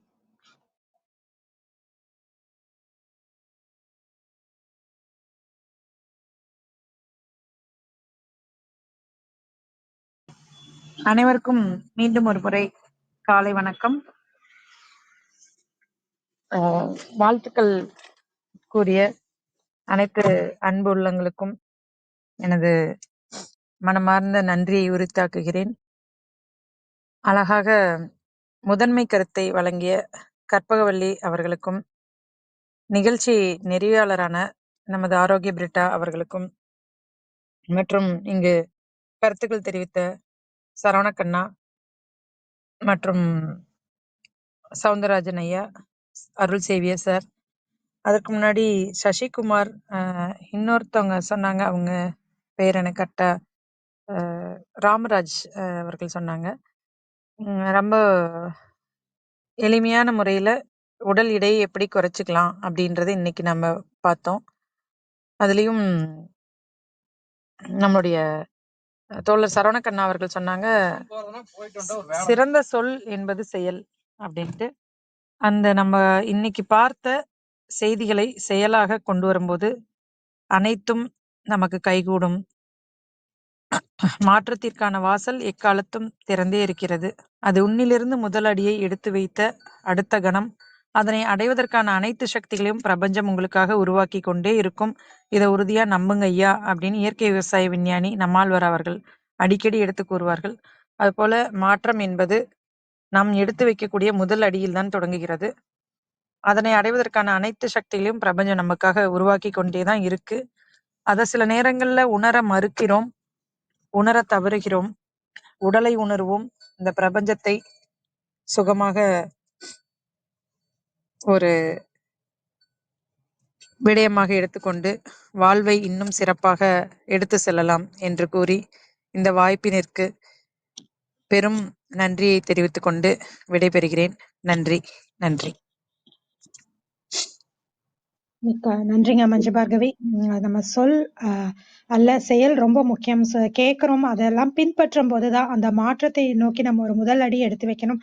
அப்பதான் நம்ம உடல் ஆரோக்கியமாக இருக்கட்டும். நம்ம கேட்கிற அனைத்து விஷயங்களும் பின்பற்றணும் அப்படிங்கிறத ரொம்ப அழகா சொன்னீங்க. நிச்சயமா எல்லோரும் கேட்டுட்டு பின்பற்றி உங்கள் வாழ்க்கையில் ஏற்பட்ட மாற்றங்களையும் உடல் ஆரோக்கியம் குறித்த மாற்றங்களையும் பகிர்ந்துக்கணும்னு சொல்லிட்டு கேட்டுக்கிறோம். மிக்க நன்றிங்க மஞ்சு பார்கவி. ரொம்ப உடல் எடை அப்படிங்கிறது நிறைய பேருக்கான ஒரு சவாலான விஷயம். அதை பற்றி நிறைய கருத்துக்கள் பகிர்ந்து கொண்டதற்கு மிக்க மிக்க நன்றி. பேச்சாளர்களாக கலந்து கொண்டு தங்கள் கருத்துக்களையும் வாழ்த்துக்களையும் பகிர்ந்து கொண்ட ஒவ்வொருவருக்கும் நன்றி.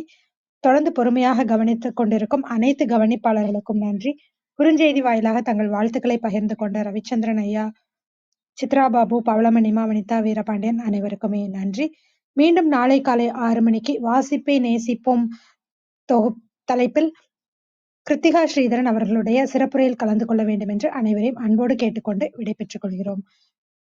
அனைவருக்கும் நன்றி, அனைத்திற்கும் நன்றி, ஆண்டவனுக்கும் நன்றி. 5, 4, 3, 2, 1 நன்றி.